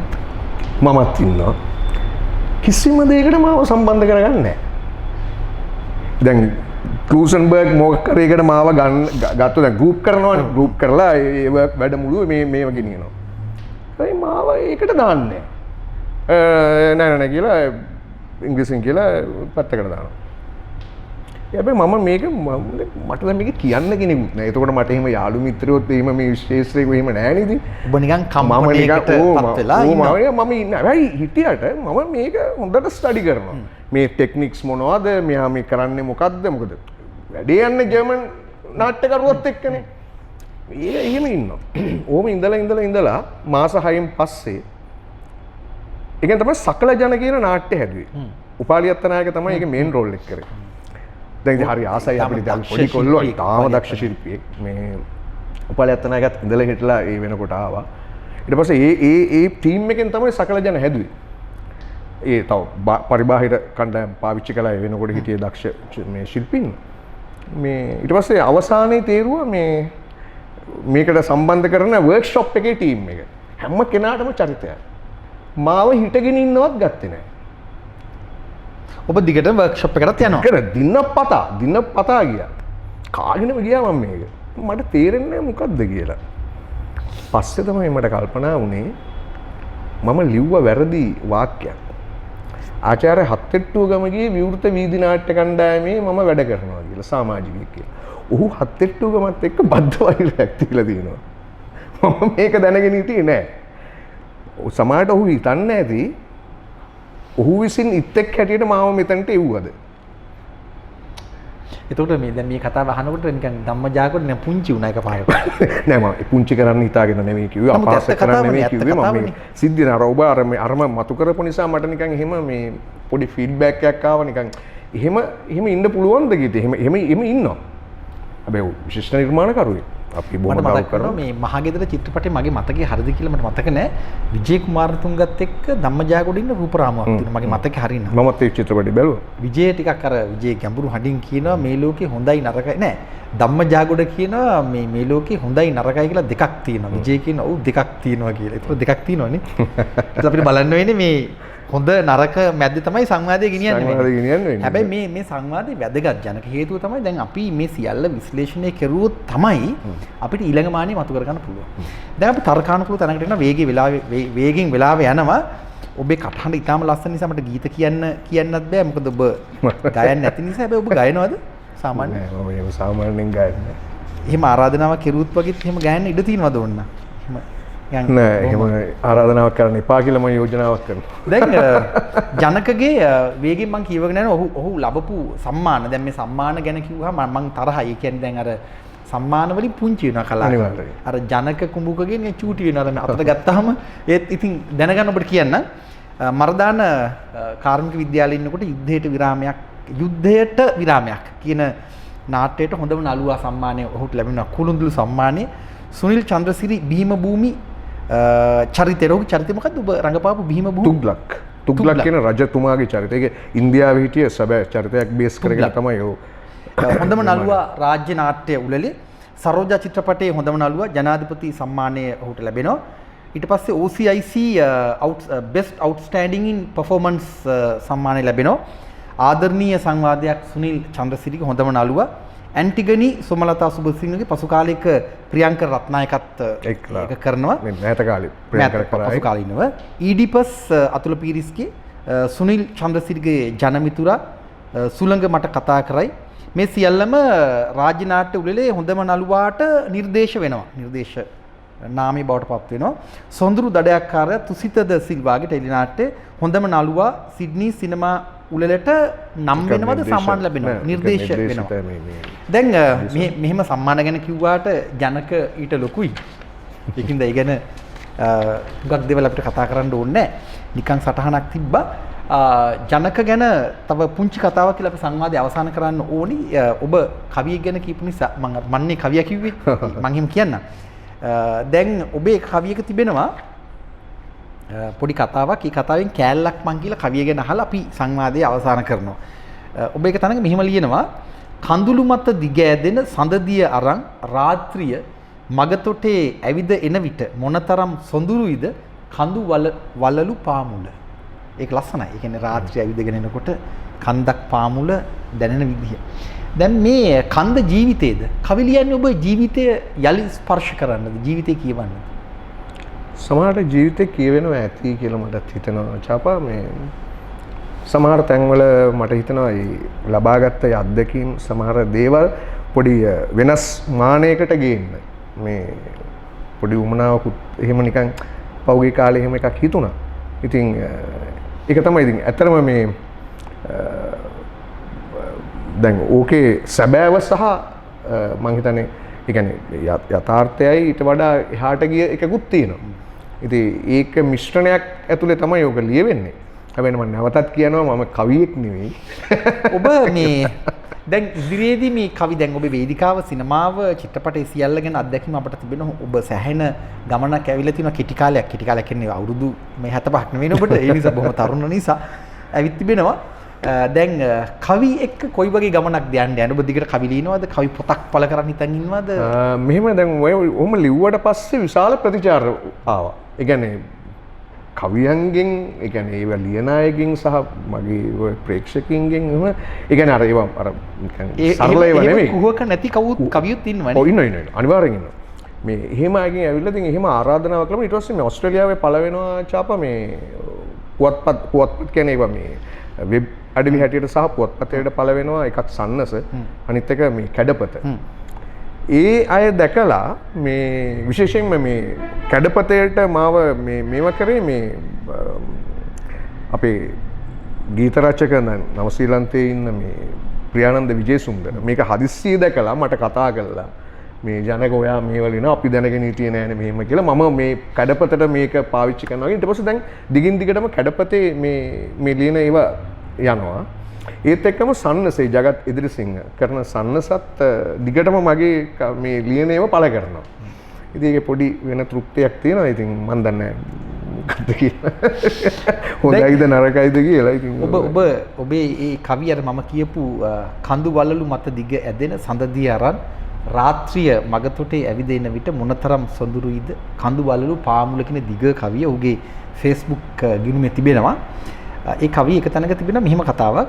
මට බයයි පැටියෝ නුඹ ගැන හනිහනික නාවතින් දිව්‍ය අපතේකු කුමර හැඩයෙන් පැමිණ දැහැගනී කියා නුඹව. එහෙමත් ඔබ කියන ඔබ සමහර සංකීර්ණ තැන්වල ඉඳලා ටිකක් සරල තැන්වලට එනවා කියවනවා. ජීවිතේ කියවනවා. ඔබ සමග දිග වෙලා කතා කරුවා ජනක කියන ශිල්පියා නැවත ඔබේ ඊළඟ වේදිකා නාට්‍යයේදී මම බලාපොරොත්තු වෙනවා දකින්න. එතකොට ඔබ සමග කතා කරන්නේ වේදිකාවේ මම පොඩි ළමෙක් වගේ වේදිකා නාට්‍ය බලන්න බලාපොරොත්තු වෙනවා. මම කැමතිම චොක්ලට් මෙයා ආස බිස්කට්. කවද්ද තියෙන මේ නාට්‍ය නැවත මතක් කරගන්න. ඒක තියෙනවා 15 වෙනිදා මේ මාසේ 15 වෙනිදා ලයනල් වෙන්ට්‍රගහලේ 3:30ට සහ 6:30ට. ඉතින් ඒක පොඩි වෙනස් හැඩයක වැඩක්. ඒ නිසා මම බය නැතුව ආරාධනා කරනවා මේ ප්‍රේක්ෂකයින්ට එන්න. ඒක ළමයින්ට තමයි අපි කේට කරන්නේ. නමුත් ළමයින්ට කේට කරාට ඒක සියලු දෙනාටම පොදු මේ කතන්දරයක්. ජනක මේ අර මට ඒක කරන්න කියන්න බෑ. නමුත් මම කියන්නේ කවදාවත් මේ මං අර හිනාවේ විවිධ චලනයන් දැකලා තියෙන්නේ ශාරුක් ખાන්ගේ. මම විවිධ බටහිර චිත්‍රපටවල විශේෂයෙන්ම ඔය චිත්‍රපට ඇසුරෙන් බලනවා මේ හිනාවෙන් වැඩ දාන්න පුළුවන් කට්ටිය. ඒ කියන්නේ ආදරය අර කලකිරීම නිකන් අතහැර දැමීම වියරුව වගේ චරිතාංග නළුවෙක් හැටියට ශාරුක් ખાන් තමයි කරන්න පුළුවන්. සමහරලාට hina වෙනවා මේ කෙලිම මේ පපුව පසාරු වෙලා යන්න. ඔබටත් මේ hinaවෙන් සෑහෙන මේ වැඩක් කරන්න පුළුවන් කෙනෙක්. මම දැක්කා අර ඔබ hina වෙනවා බැංකු වීරයා. බැංකු වීරයාකෙත් ඔබ එහෙම මහා අමුතු hinaවක් දානවා නිකන් මහා කාලකන් hinaවක්. කොහොමද මේ hinaව ඔබ වෙනම ඔබට අනන්‍ය අභ්‍යාසයක්ද ඒක? ඒ පිටපතේ තියෙන එකක් නෙමෙයිද ඒක? නෑ සමහර දේවල් තියෙනවා චාපා පිටපතේ පරිබාහිර දේවල් අපි පාවිච්චි කරනවනේ.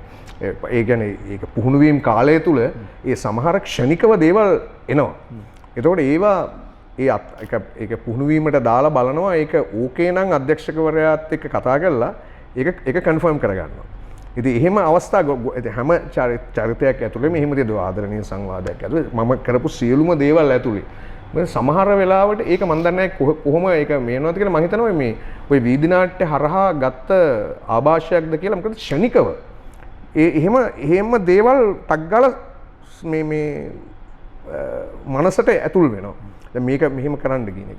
ඉතින් ඒ පුහුණුවීම් අතරතුර එහෙම එන දේවල් වෙනස් හැඩයකට අපි පාවිච්චි කරලා බලනවා මේක කැරක්ටර් එකට යෝග්‍යද එහෙම නැත්නම් ඒක යෝග්‍ය නැද්ද කියන එක. ඉතින් එහෙම ආපු අවස්ථාවක් තමයි ඕකේ තියෙන්නේ.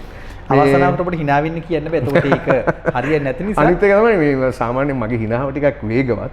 මේ ඒතකොට දැන් මම ওই ලොකේෂන් එකේ ඉන්නකොට හැමෝම කියනවා මේ අද ජනක වැඩ කරනවා කියලා දන්නවා ගේට් එකෙන් ඇතුල් වෙනකොටම hinaව ඇහුණා කියලා. ඒ hinaවේ ඔබේ තියෙන අර හැඩ කීපයක්. ඒ කියන්නේ දැන් ඔබට අපිට මුකුත් පෙන්වන්න බෑ. දවසක වේදිකා නාට්‍යයක ජනකගේ hinaව බලන්න කොහොමද මේ වැඩේට hina යොදාගන්නේ කියලා. අපි ඔබෙන් සමුගන්න හදන්නේ දිග වේලාවකට පස්සේ ආලෝක වර්ෂ 4ක් දුර සිටන් තරුවක් ඉල්ලුවා මිහිකතෙන් පොඩි ඉඩක් පැල කරන්නට තරු වලල්ලක් ජනකගේ අනාගත සිහින සැබෑ වෙන්න කියලා ප්‍රාර්ථනා කරන අපි ඔක්කොම එකතු වෙලා මේ ආලෝක වර්ෂ 4ක් දුර හිටන් එන තරුවලට පොදුවේ අපි ඉඩ දෙමු මේ මිහිකතේ මොකටද තරු වලල්ලක් පැල කරන්න. ඔබට ජය ඔබටත් ජය යලි මුණ ගැහෙන්න. ගෝලීය දේශපාලනයේ ශ්‍රී ලාංකේය අවකාශය නිදහස් සංවාද වැඩබිම